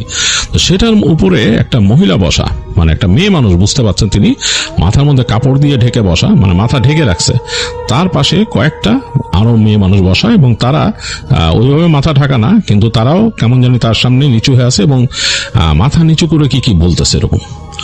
তো বিকাশ অলোককে হাত দিয়ে বলল তুমি চুপ থাকতে, এবং সামনে যেয়ে তাকে বলল যে আমার বন্ধুকে নিয়ে আসছি, ওর সম্পর্কে কিছু বলুন। তো ওই মহিলা মাথা একদিকে কাত করে রাখছিল, মানে মাথায় বড় ঘুমটা টানা, চেহারা তো দেখা যাচ্ছে না, মনে হচ্ছে একটা মেয়ে মানুষ ঘুমটা টেনে বসে আছে, মাথা একদিকে কাত করে রাখছিল। তো বিকাশ এই কথাটা বলার সাথে সাথেই মহিলাটা মনে হলো মাথাটা সোজা করছে এরকম করে। তো সোজা করে এমন ভাবে মাথাটা করলো দেখে মনে হইতেছে অলোকের দিকে সরাসরি তাকায় আছে। তো অলোকের দিকে কিছুক্ষণ তাকায়, অলোকের অস্বস্তি লাগা শুরু করলো, গায়ে কাটা দিচ্ছে কেমন জানি, মানে পরিবেশটাই কেমন জানি, এবং ওই পাশের যে মহিলাগুলো ওগুলো জানি কি জানি মানে বিড়বিড় করে পড়তেছে, এটা তো অলোকের আরো অস্বস্তি লাগতেছে। তো মহিলা এরকম করে নিজের হাত ঝাড়া দিল। তো অলোক তাকায় দেখতেছে দুই হাত এরকম করে ঝাড়া দিচ্ছে এবং তার হাতে চুড়ির মতো পরা, এগুলো শব্দ হচ্ছে। হাতগুলো দেখে মনে হচ্ছে বেশ বয়স্ক একটা মহিলার হাত, এরকম দুইটা ঝাড়ার সাথে সাথে কয়েকবার এরকম দুইটা হাত একসাথে বাড়ি দেওয়ার সাথে সাথে হাতের মধ্যে কোত্থেকে জানি গোলাপ ফুল আসলে এতগুলো, মনে হলো মানে সে বাতাস থেকে বের করছে একটা তোড়া গোলাপ ফুলের, এবং সে গোলাপ ফুলের তোড়াটা অলোকের দিকে বাড়ায় ধরে বলল খুব শিগগিরই তুমি বড় জমিদার হবা, খনখনা কণ্ঠ। এবং যেমন ভাবে বলছে শুনে কিন্তু গায়া একদম শিরশির করে উঠছে অলোকের। অলোক তাকায় দেখতেছে যে বিকাশের চোখও বড় বড় হয়ে গেছে শুনে, গোলাপগুলো দেখে এবং কথাটা শুনে। তো অলোক নিজের অজান্তেই হাত বাড়াই দিছে গোলাপটা নিতে। সে তাকায়, তার কাছে মনে হচ্ছে মানে একটু আগে কিন্তু দেখছে বয়স্ক মহিলার হাত, এখন দেখতেছে খুব সুন্দর দুইটা হাত, কোনো তরুণীর যদি সুন্দর হাত থাকে সেরকম চুড়ি পরা সেরকম, এবং হাতের মধ্যে এরকম মেহেদির মতো দেয়া পুরো লাল, এরকম তার দিকে গোলাপের তোড়াটা বাড়ায় ধরছে। অলোক নিজের অজান্তেই গোলাপটা হাত দিয়ে ধরলো, মানে গোলাপের তোড়াটা, মানে ওখানে প্রায় 8-10টা গোলাপ ফুল আছে, ঘ্রাণ বেরোচ্ছে। অলোক ওই ফুলের তোড়াটা ধরার সাথে তার মনে হচ্ছে সে একটা ইলেকট্রিক শক খাইছে শরীরে, এরকম লাগছে তার কাছে। তো সে মানে নিয়ে কেমন যেন একটু অস্বস্তি ফিল করলো। তো বিকাশ বলল যে এই গোলাপ আপনি কোত্থেকে পেলেন? এরকম জাদুর গোলাপ নিয়ে কেন আমার অতিথিকে দিলেন? এটা তো ঠিক না, আপনি কোনো কিছু দেওয়ার থাকলে আমাকে আগে বলতেন, এভাবে দেওয়াটা ঠিক হয়নি আপনার। তো তখন ওই মহিলা হাসতেছে, হেসে বলতেছে কি ভুল হলে ক্ষমা করে দিয়েন হুজুর, বলে আবার সে মাথা নামায় রাখছে এবং হাসতেছে, খিলখিল শব্দ আসতেছে। তো বিকাশ বেশ কেন জানি মনে হলো একটু অপমানিত ফিল করলো। তো সে তাড়াতাড়ি অলোককে বললো যে চলো। তো বের হয়ে আসলো। তো বের হয়ে আসার পরে ওই ঘর থেকে বেরোনোর পরেই অলোকের কেমন যেন একটু লাগলো, মনে হলো যে একটা ঘোর কেটে যাচ্ছে। ঘোর এতক্ষণ মনে হয় সেটা ঘোরের মধ্যে ছিল। তো সে বিকাশকে বললো কি ঘটনা, কি এটা কি ব্যাপার? তো বিকাশ বললো যে আর বলো না, কিছুদিন জাদু টোনা ডাকিনির উপরে বই পড়ছিলাম, বই নিয়ে একটু স্টাডি করছিলাম। তো সেগুলো স্টাডি করতে করতে বিভিন্ন জায়গা থেকে বিভিন্ন জিনিস সংগ্রহ করছিলাম বিভিন্ন জিনিস দেখার জন্য। তো এই মহিলার সন্ধান পাইছিলাম, পরে যখন তাকে আনাইছি সে এখন এখানে এসে বিভিন্ন জিনিস দেখায়, বিভিন্ন জিনিস বলে, ভবিষ্যৎবাণী করে, অন্যরকম লাগে আর কি।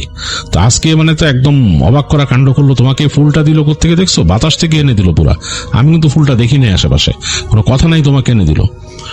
তো তখন অলোক বলতেছে যে আমার কাছে একটু অবাক লাগলো যে আমার তো মনে ছিল যে মহিলা বৃদ্ধা, তো মহিলা যখন ফুলটা দিল হাত দুটো দেখলাম, দেখে মনে হলো যে একেবারেই তরুণী।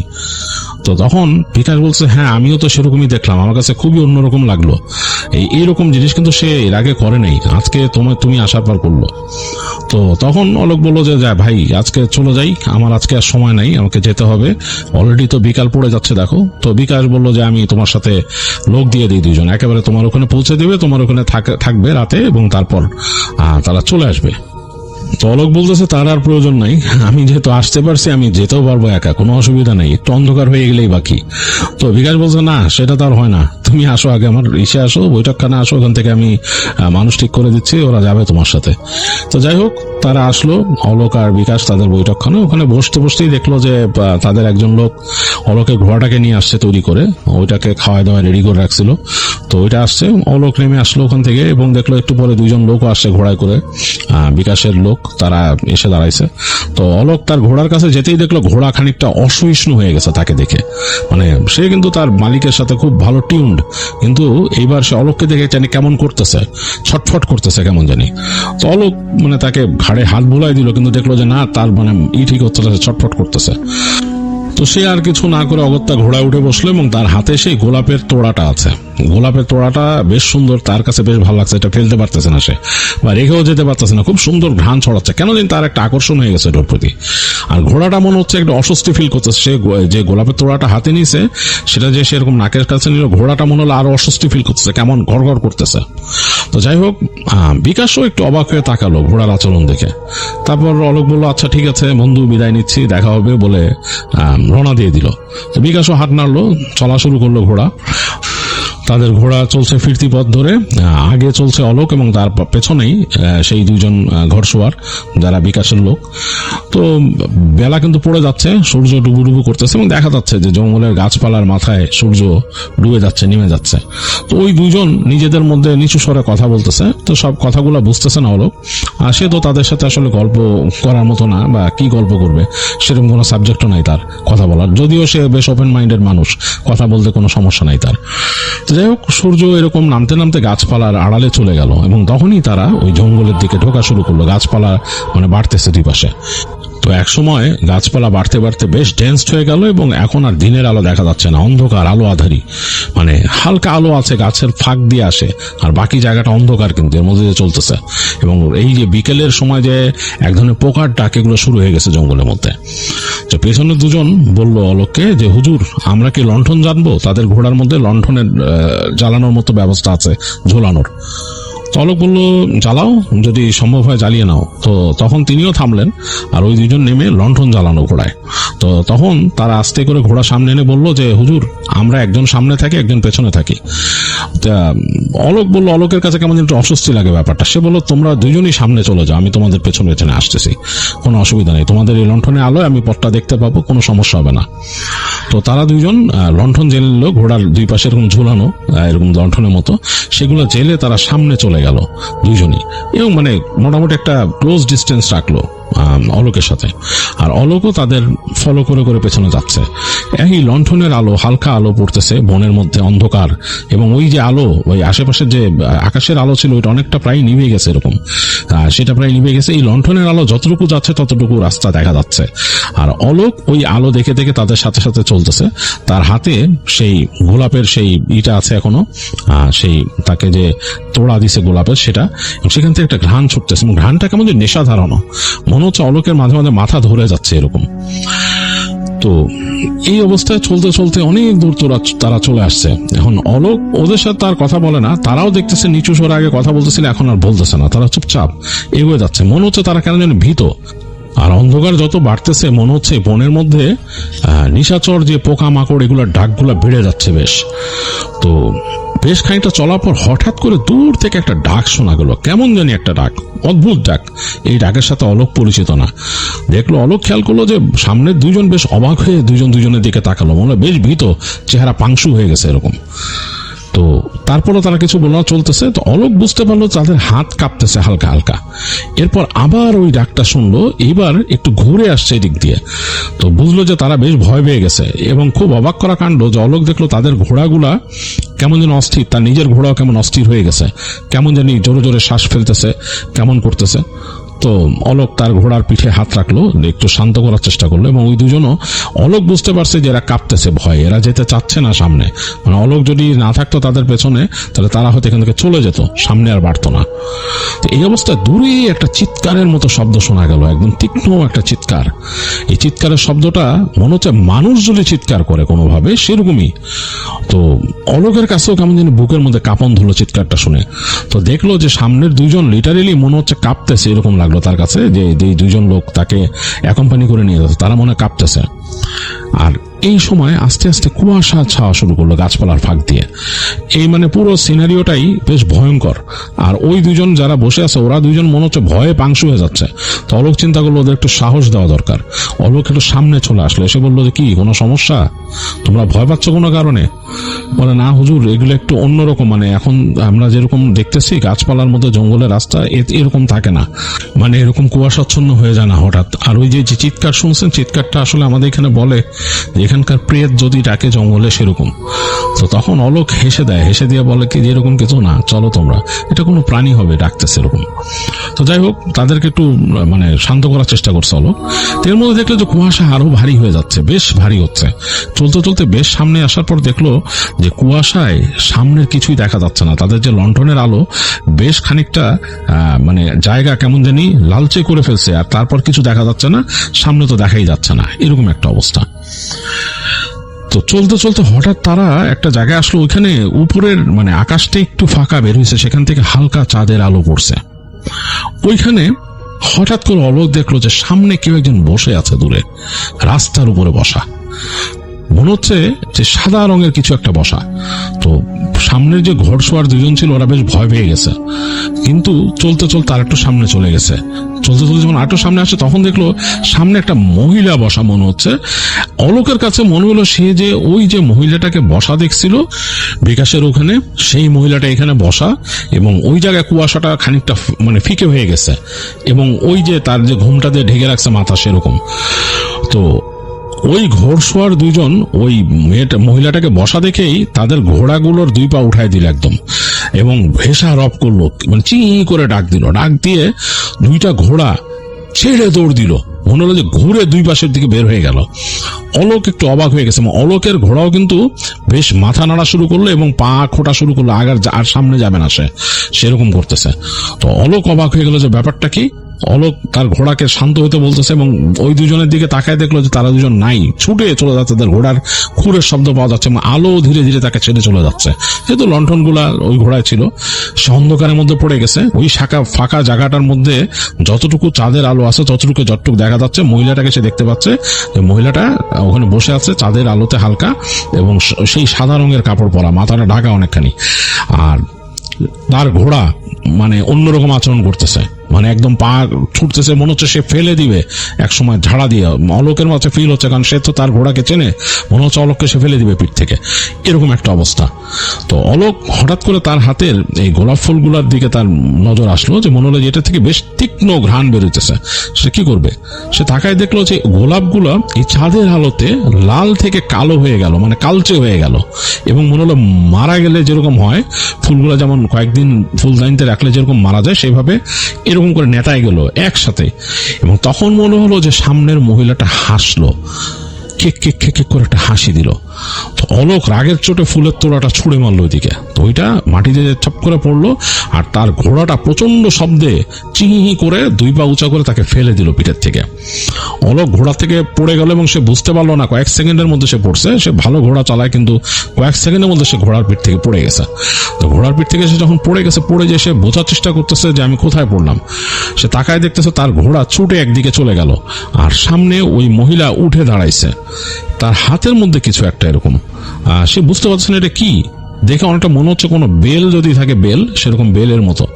তো সে বেলটা নিয়ে ছুঁড়ে মারলো মাটিতে প্রচন্ড জোরে, বেলটা ঠাস করে ফুটলো এবং একটা ধোঁয়া বেরোলো মনে চারিদিকে। অলোক কিন্তু দেখতেছে, এবং ধোঁয়াটা চারিদিকে আচ্ছন্ন করে ফেলছে, এবং ধোঁয়াটা বিশেষ করে অলোককে আচ্ছন্ন করে ফেলছে। অলোককে যখন বেশি করে আচ্ছন্ন করে ফেললো, অলোক হঠাৎ করে মনে হলো সে ধোঁয়ার অতলে হারায় যাচ্ছে, সে তার জ্ঞান আর থাকতেছে না, মানে সে আর সেন্সে নাই। তো অলোক জ্ঞান হারায় ফেললো সেখানে। অনেকক্ষণ পর নাকি অলোকের জ্ঞান ফিরছে। তো তখন সে নিজেকে আবিষ্কার করছে সে একটা গুহার মধ্যে, সে বুঝতেছে সেটা গুহার মধ্যে, এবং সেই গুহার মধ্যে কোথাও মশাল জ্বলতেছে, সেই মশালের আলো দেয়ালের মধ্যে কাঁপতেছে। আর সে ফিল করলো যে সে এক জায়গায় পড়ে আছে, একটা কর্নারে পড়ে আছে, হাত পা নাড়াইতে পারতেছে, অনেক ব্যথা করতেছে এরকম। তো সে কোনো মতে কষ্ট করে উঠলো, মানে হাঁচড়ায় পাঁচড়ায় উঠলো, উঠে বসে সামনে যেয়ে দেখে যে ওই মহিলা ওরকম মাথায় কাপড় দেয়া, এবং সামনে একটা অগ্নিকুণ্ড জ্বলতেছে, সেটার মধ্যে সে কিছু ফেলতেছে ওইখানে। তো অলোক ছোটবেলা থেকে এইসব ঘটনা শুনছে যে এরকম জাদুবিদ্যা চর্চা করে ডাইনিরা, তো সে পুরা মিল পেল ব্যাপারটার সাথে, যে এরকম একটা ডাইনি সে আগুনের মধ্যে কিছু ফেলতেছে, এবং যতবার সে ওই ফেলতেছে ততবার সেই অগ্নিশিখা দাউ দাউ করে বেড়ে যাচ্ছে। তো অলোককে উঠে তাকাতে দেখে ওই মহিলা হেসে দিল, আবার খিক খিক খিক করে হাসতেছে। তো অলোক কাঁপতেছে, অলোক বলছে আপনি কে, আমাকে কেন আসছেন এখানে? এটা বলতেছে, তখন ওই মহিলা আস্তে করে তার ঘোমটা সরালো। অলোক প্রথম স্টেজে দেখছিল একটা বয়স্ক মহিলা, কিন্তু পরবর্তী চোখের পাতা ফেলার আগে সে দেখলো অপরূপ সুন্দরী একটা মেয়ে দাঁড়ায় আছে। তো সে বলছে, কেন, তোমাকে এনে ভুল করছি এখানে? তো অলোক কেমন জানি মানে ইসে চলে গেল, একটা মানে আবার ঘোরের মধ্যে ঢুকে গেল, সে কোনো উত্তর দিতে পারতেছে না। এই সময় মহিলাটা কিছু একটা নিয়ে ছুড়ে মারলো আগুনে, এবং সেখান থেকে একটা ধোঁয়ার মতো কুণ্ডলি বেরোলো, এবং কেন জানি মনে হলো যে মহিলাটাই সে ধোঁয়ার সাথে মিলে গেল। এটা অলোক নিজে ওইভাবে দেখছিল, মহিলাটাই ধোঁয়ার সাথে মিলে গেল, এবং সেই ধোঁয়াটা এসে অলোকের গায়ের মধ্যে বাড়ি মারলো। কয়েক সেকেন্ড অলোক অন্যরকম ফিল করলো, মনে হলো যে তার শরীরের ভেতর থেকে কেমন জানি একটা বিদ্যুৎ প্রবাহিত হচ্ছে, এরকম লাগছে তার কাছে।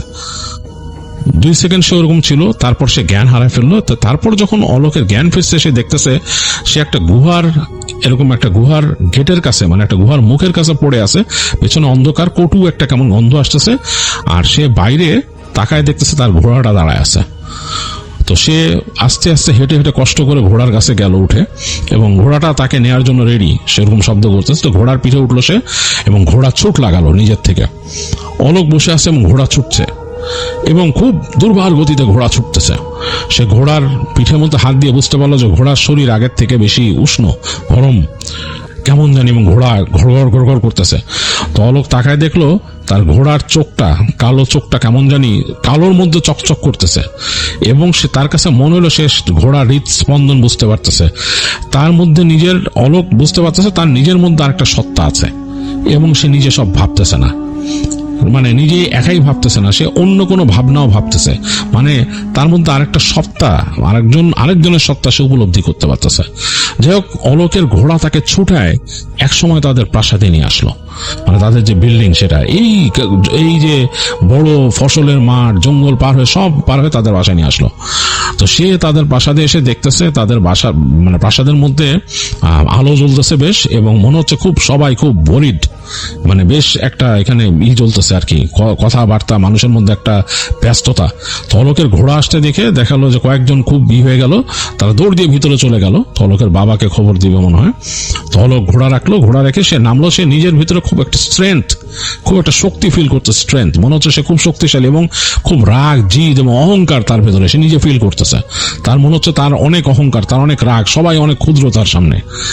এইভাবে সে ফিল করতে করতে হেঁটে ঢুকছে, খুব অদ্ভুত ভাবে সে তাদের মূল যে প্রাসাদে ঢুকলো। তো তার বাবা দেখলো যে সে যে দৌড়ে আসতেছে দোতলার দিক দিয়ে, বলতেছে, কি হয়েছে, তুমি এত লেট করলা, কি ব্যাপার, তুমি একলা আসছো, ওখানকার বিকাশটা তোমার সাথে কাউকে দেয় নাই, তোমাকে লোক দিয়ে পাঠায় নাই? সে বলছে, সে নিজেই অবাক। তার বাবাকে বলছে, আপনি এত চিন্তা করেন কেন, আমি বড় হয়েছি না, আমি তো এখন সব পারি, বিকাশ নিজে যদি তার জমিদারি চালাইতে পারে আমিও পারি, এখানে কোনো সমস্যা নাই, আর আমাকে লোক দিয়েছিল, আমি তাদেরকে ফেরত পাঠাই দিছি।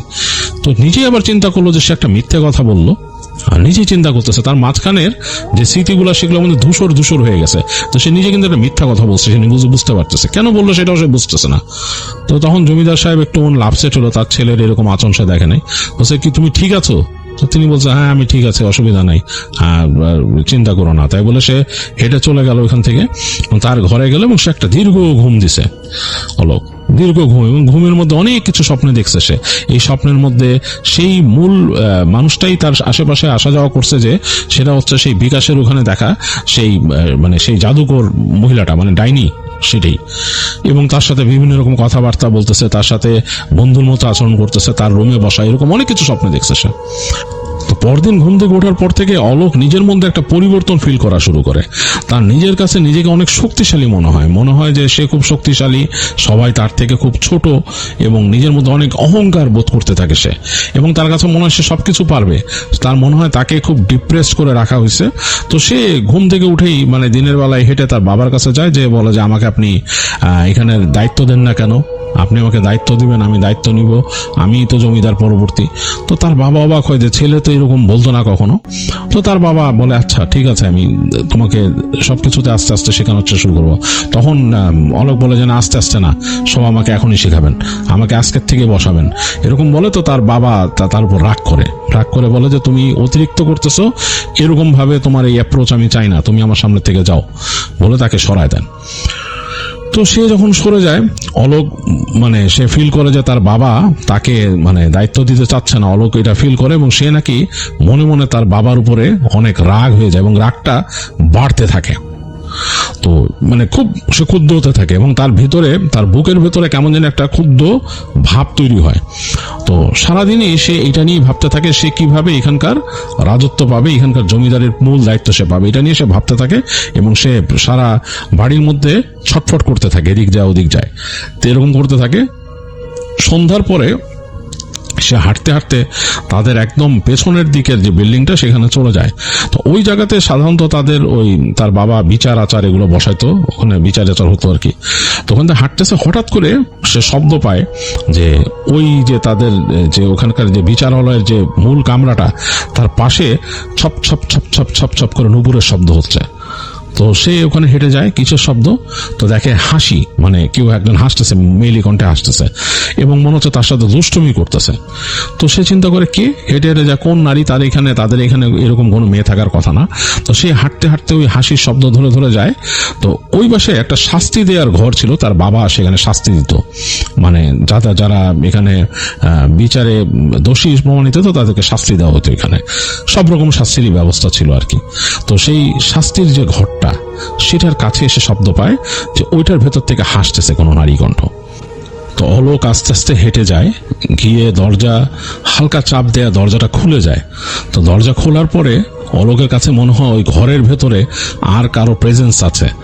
তো এটা তার কাছে কেমন যেন লাগতে থাকে এবং সে কিন্তু নিজেই এটা ফিল করতে পারে যে মনে হচ্ছে যে কি একজন এখানে আছে এবং তার খুব পরিচিত এরকম মনে হয়।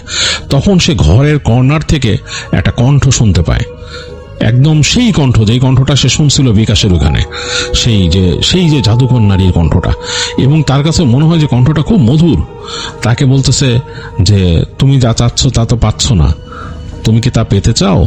তো তখন মানে অলোকের কাছে অন্যরকম লাগা শুরু করে, সে মনে হচ্ছে ক্রুদ্ধ হচ্ছে আবার ভেতরে ভেতরে, মানে তার ভেতরে যে পার্সোনালিটি এটা চেঞ্জ হয়ে গেছে।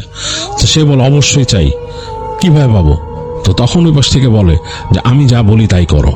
তো তখন বলে কি করতে হবে? বলে তখন ওই যে কণ্ঠটা ওখান থেকে তাকে কিছু কথা বলে, ফিস ফিস ফিস ফিস করে তার কানের কাছে কিছু কথা বলে। এই কথাগুলো মনে হচ্ছে একদম তার কানে কানে বলতেছে ফিস ফিস করে, এবং অলোক এদিক ওদিক করে মাথা নাড়ে, সে বোঝার চেষ্টা করে। তার কাছে ওই কণ্ঠস্বরের যে ফিসফিসানিগুলা তার মাথার মধ্যে গেঁথে যায় একদম। তো যেটা ছিল তাকে একটা রিচুয়াল করতে বলে, সে রিচুয়াল করলে তার কাছে সব ক্ষমতা আসবে এবং এই রিচুয়ালটা করতে হবে এই ঘরেই। আর এই রিচুয়াল যদি সে একাধিকবার করতে পারে তার ক্ষমতা একাধিক গুণ বেড়ে যাবে। এগুলো তাকে ফিস ফিস করে কানে কাছে বলে এবং অলোকের কাছে মনে হয় তার মনের মধ্যে বেশ একটা প্রশান্তি তৈরি হচ্ছে, একটা খুশি তৈরি হচ্ছে, মানে সে মনে হচ্ছে আনন্দে ফেটে পড়তেছে, এরকম লাগতে থাকে। সে নিজেই মনের আরেক অংশে অবাক হয় যে সে কিভাবে এই কথা শুনে খুশি হচ্ছে, নিজেই নিজের কাছে বিস্মিত হয়, আবার সেটা শুনে আনন্দও পাচ্ছে। যাই হোক, সেই নারী কণ্ঠ তাকে বলে দেয় আমাকে খুঁজতে হলে সবসময় এখানে এসে খুঁজবা, আমাকে খুঁজলেই পাবা, আর তুমি তাড়াতাড়ি তোমার রিচুয়ালের প্রস্তুতি গ্রহণ করো। অলোক ওখান থেকে হেঁটে বের হয়ে যায়, তার মুখে হাসি এবং কেমন জানি সে নিজের ভিতরে ফিল করতেছে যে সে অন্যরকম হয়ে গেছে। তো যাই হোক, এরপরে অলোক কয়দিন খুব অন্যরকম আচরণ শুরু করে, মানুষের সাথে যেমন সদাচারী ছিল সেটা তার চলে যায়, সে খারাপ আচরণ শুরু করে। দেখা যায় ছোটখাটো কারণে সে যে কোনো একজন মানুষের একটা অপরাধ বা তার সামনে দিয়ে যাওয়ার সময় কোনো একটু শিষ্টাচারের বাইরে থাকলে বা তাকে খুব একটা নোটিস না করলে সে তাদেরকে চরম শাস্তি দিত এবং ওই ঘরে পাঠাই দিত, তাদের যে ওখানে যে তার যে লোকজন ছিল তাদের যে বলতে শাস্তি দিত। এবং পরবর্তী কয়েকদিন সে নিজে হাতে শাস্তি দেওয়া শুরু করলো। আর এই ব্যাপারগুলা তার বাবার কানে গিয়ে পৌঁছালো, তার বাবা জিনিসগুলো বোঝার চেষ্টা করলো এবং অলোকের আরো কিছু জিনিস তৈরি হলো। সে ছোটখাটো কিছু রিচুয়াল করা শুরু করলো, যে রিচুয়ালগুলো ছিল বেশ নিষ্ঠুর এবং ভয়ঙ্কর। তো যাই হোক, সেগুলো বর্ণনা আর যাব না। তবে এই জিনিসগুলো কিন্তু অলোকের আশেপাশের মানুষের দৃষ্টিগোচর হয়েছিল, তারা কিন্তু এই জিনিসগুলো পছন্দ করেনি, কারণ তারা জমিদার বাবুকে খুব পছন্দ করতো এবং অলোককে পছন্দ করতো, কারণ তারা খুব ভালো মনের মানুষ ছিলেন। কিন্তু যখন অলোক এগুলো শুরু করলো, তারা এই ব্যাপারগুলো আস্তে আস্তে জমিদার বাবুর কানে তুললেন যে এই ঘটনা ঘটতেছে, আপনার ছেলে এগুলো করতেছে। তো জমিদার বাবু ব্যাপারটা ভালো মতো নিলেন না, তিনি এই জিনিসগুলো খেয়াল করলেন অনেকবার, এবং তিনি খেয়াল করে বললেন যে না, এই জিনিসটা তো আসলে চলতে পারে না। কিন্তু নিজের ছেলে তিনি কিভাবে কি করবেন, তিনি অনেকবার কথা বলার চেষ্টা করলেন, দেখলেন যে অলোকের ঘোয়ার তুমি অনেক বেড়ে গেছে, তার আচরণ অন্যরকম হয়ে গেছে। তো জমিদার বাবু তখন খবর নিলেন, তিনি একজন দরবেশের সাথে মাঝে মাঝে দেখা করতেন তার এলাকায়, মানে তার যে জমিদারি তার এলাকার এক প্রান্তে একটা দরবেশ ওখানে থাকতেন, এবং তিনি একটা পুরনো একটা তার ওখানে একটা বটগাছ ছিল, বটগাছের নিচেই একটা ছোট আবাসন করে থাকতেন। তো তিনি ওই দরবেশের কাছে যান, অলোককে না জানাই যান তার নিজের লোক নিয়ে। তো দরবেশের কাছে গিয়ে তিনি তাকে বলেন যে এই ব্যাপার, আমার ছেলের এই সমস্যা হয়েছে। তিনি জানতেন যে দরবেশের বেশ কিছু অলৌকিক ক্ষমতা আছে। তো তিনি যখন শুনলেন দরবেশ এগুলো শোনার পর অনেকক্ষণ তিনি বসে থাকলেন। বসে থেকে তিনি বললেন যে আপনার ছেলেকে কোনো খারাপ, খুবই অতিরিক্ত খারাপ একজন ডাইনি ভর করছে তার উপর নজর পড়ছে অন্য জমিদার বাড়িতে গিয়ে, এবং সেই জমিদারের ছেলেও এটার সাথে জড়িত আছে, মানে সেও না জেনেই জড়িত আছে, মানে সেও জানতো না, তার ওই অধি বিদ্যার প্রতি তার আগ্রহ হয়েছিল, এবং সেখান থেকে আপনার ছেলেরও ওটাতে জড়াই গেছে। যাই হোক, এইটা আপনার তার কাছ থেকে আলাদা করতে হবে, আলাদা না করলে কিন্তু আপনার ক্ষতি আছে, আপনার ক্ষতি, আপনার জমিদারি ক্ষতি, এবং আপনার যে এখানকার অধস্তন মানুষ আছে তাদেরও ক্ষতি। তো তখন জমিদার বাবু তাকে অনুরোধ করেন যে আমাকে সাহায্য করেন। তো বলে ঠিক আছে, আমি আপনার বাসায় আসবো, এসে দেখবো কি অবস্থা। তো এর মধ্যে একদিন জমিদার বাবু খবর পান যে অলোক তাদের বাড়িতে একটা বাজে রিচুয়াল করবে, খুব ভয়ঙ্কর রিচুয়াল। এই খবরটা তিনি শুনেন, এবং খবর শুনে তিনি তখন তার নিজস্ব একদম লোকদেরকে রেডি করে রাখেন ওই জায়গায়, যে যখন এই ঘটনা সে ঘটাবে তার আগেই তিনি ওই জায়গাটা কর্ডন করে ফেলবেন, আটকায় ফেলবেন, এবং অলোককেও পাকড়াও করবেন। আর ওই সময় তিনি সাধুকে নিয়ে আসার ব্যবস্থা করছিলেন। তো ওইরকম হয়, একদিন এরকম রাত্রে, ওই দিন ছিল অমাবস্যা, চারিদিক অন্ধকার, আর অলোক একটা বাজে রিচুয়াল করা প্ল্যান করে, এবং সেই রিচুয়ালের প্ল্যানটা হয় একদম জমিদারের যে শাস্তি দেওয়ার ঘরটা, সেই ঘরটার মধ্যেই করার কথা, এবং তাকে কিন্তু তার সাথে থাকা সেই প্রেতই এই বুদ্ধি দিছিল এই কাজটা করার, বা ডাইনি। তো সে ওইভাবেই প্রিপারেশন নেয়, এবং সে তার কিছু অসাধু মানুষও ছিল তার নিজস্ব, যে তাদেরকে পয়সা দিয়ে তিনি টাকা পয়সা দিয়ে হাত করছিলেন, তাদের মাধ্যমে কাজটা করছিলেন। তো তিনি ওই প্রিপারেশন নেন তার এই ঘরে। তো শাস্তি দেওয়ার নাম করে একজনকে এনে রাখেন, এবং যখন নাকি তার নির্দিষ্ট তিথি, সে তিথি হিসাব করে নেয়, এবং সবকিছু তাকে কিন্তু সেই প্রেতই ইনস্ট্রাকশন দিতে বা ডাইনি, সেই তিথিতে সে যখন ওই ঘটনা ঘটাবেন তার আগেই জমিদার তার নিজের লোকদেরকে ওখানে বসায় রাখছিলেন, তারা ওই জায়গায় ফট করে ঢুকে পড়ে। সে অন্ধকার ঘরে হঠাৎ করে বাতি জ্বেলে ফেলে, তারা অনেক বাতি জ্বেলে আটকে, এবং জমিদার নিজে যেয়ে অলোককে ধরে ফেলেন, থামিয়ে দেন, তার হাত আঁকড়ায় ধরেন এবং টেনে তাকে নিয়ে আসেন। এবং তখন নাকি অলোকের চেহারা ভয়ঙ্কর হয়ে গেছিল, প্রচন্ড শক্তি ছিল, জমিদার বাবুরও মানে শরীরে অনেক শক্তি ছিলেন, তিনি অনেক শক্তি যে টেনে আনেন, তার নিজে তিনি আহত হইতে পারতেন অলোকের তলোয়ারের আঘাতে। আর তখন দরবেশ ওখানে প্রবেশ করেন, এবং দরবেশ বলেন যে অলোককে ধরে ফেলতে তার লোকদের। ধরার পর তিনি সেখানে একটা নিজের মতো একটা করেন আর কি, তার মতো একটা রিচুয়াল তিনি করেন, এবং সেই রিচুয়ালে অলোকের থেকে আলাদা করা হয় সেই ডাইনিকে। এবং ওই ডাইনি যে চলে গেছিল, এটা নাকি সেখানকার মানুষ যারা ছিল তারা সবাই ওই জিনিসটা দেখতে পারছিল, যে ওই যে তাদের যে বিচারের ঘর ছিল তার পেছনে নাকি গাছগাছালির মধ্যে বিশাল তুলকালাম কাণ্ড হয়েছিল, মানে ভাঙচুর, ঝোপ ঝাড় ভেঙে ফেলছিল এরকম, এবং অলোক ছটফট করতেছিল, তার চোখ উল্টে গেছিল। তাকে তার অলোকের বুকের উপর দরবেশ চেপে বসে তাকে চেপে ধরে রাখছিল, অলোক ছোটার জন্য ছটফট করতেছিল। যাই হোক, এক সময় ওটা ছেড়ে যায় যখন দরবেশের ওনার রিচুয়ালে যখন চলে যায়, তো চলে যাওয়ার সময় নাকি অনেকে দেখছে যে অলোকদের বাসার পেছন থেকে শাড়ি পরা একটা মহিলা এরকম চলে যাচ্ছে, এটা নাকি অনেকে দেখছে। তো সে পেছন ফিরে তাকাইছিল, তো যে ওই পেছন ফিরে তাকানটা দেখছিল সে নাকি এরপর অনেকদিন অসুস্থ হয়েছিল, এরকম একটা ব্যাপার ঘটে। তো যাই হোক, পরে অলোককে ছেড়ে যায়। জমিদার বাবু অলোককে কয়দিন বেশ অসুস্থ অবস্থায় ট্রিটমেন্ট করেন বাসায়, এবং ওই দরবেশ তাদের বাসায় ছিল তখন।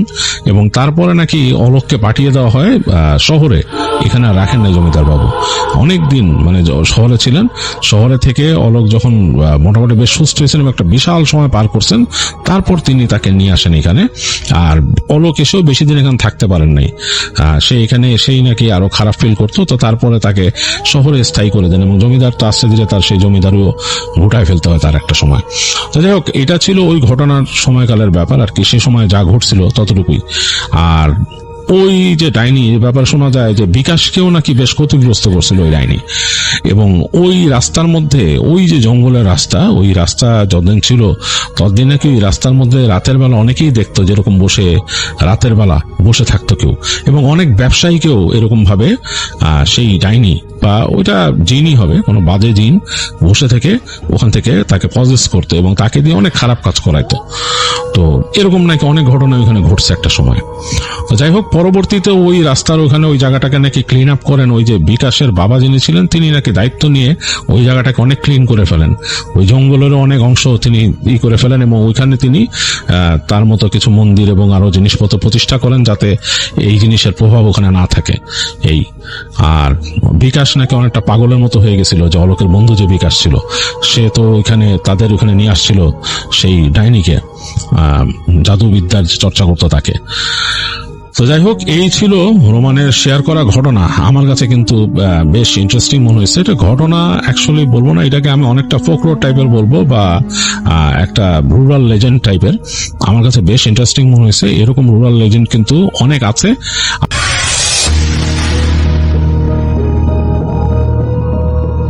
ক্যালেন্ডারের পাতা উল্টে তখন নভেম্বরের মাঝামাঝি সময় চলছে, শীত ঠিক ঝাঁকিয়ে পড়েনি তখনও, তবে রাতের বাতাসে একটা হাড় কাঁপানো ঠান্ডা ভাব ছিল, যা সোয়েটারের বুনন ভেদ করে শরীরে কাটা দেওয়ার জন্য যথেষ্ট।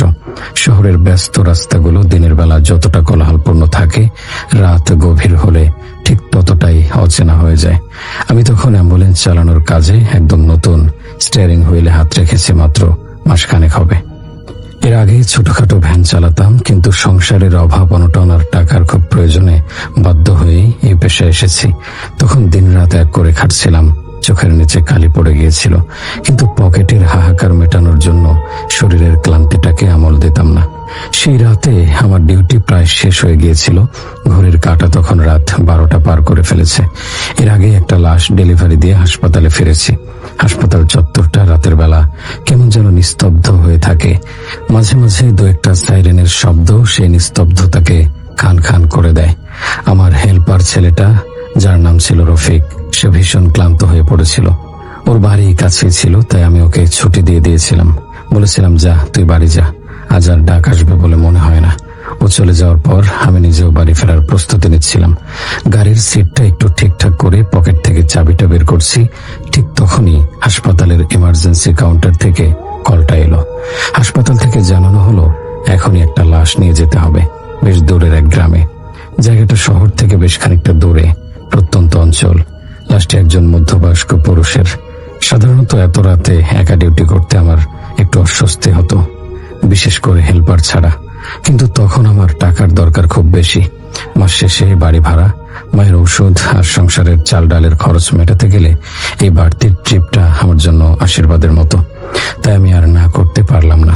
মনে মনে ভাবলাম, হেল্পার নেই তো কি হয়েছে, আমি একাই পারবো। রাস্তাঘাট তো চেনা, আর লাশ নামানোর সময় লাশের বাড়ির লোকজন তো থাকবেই। তাছাড়া ভাড়াও বেশ ভালো ছিল, যা আমার কয়েকদিনের খরচ চালিয়ে দেবে।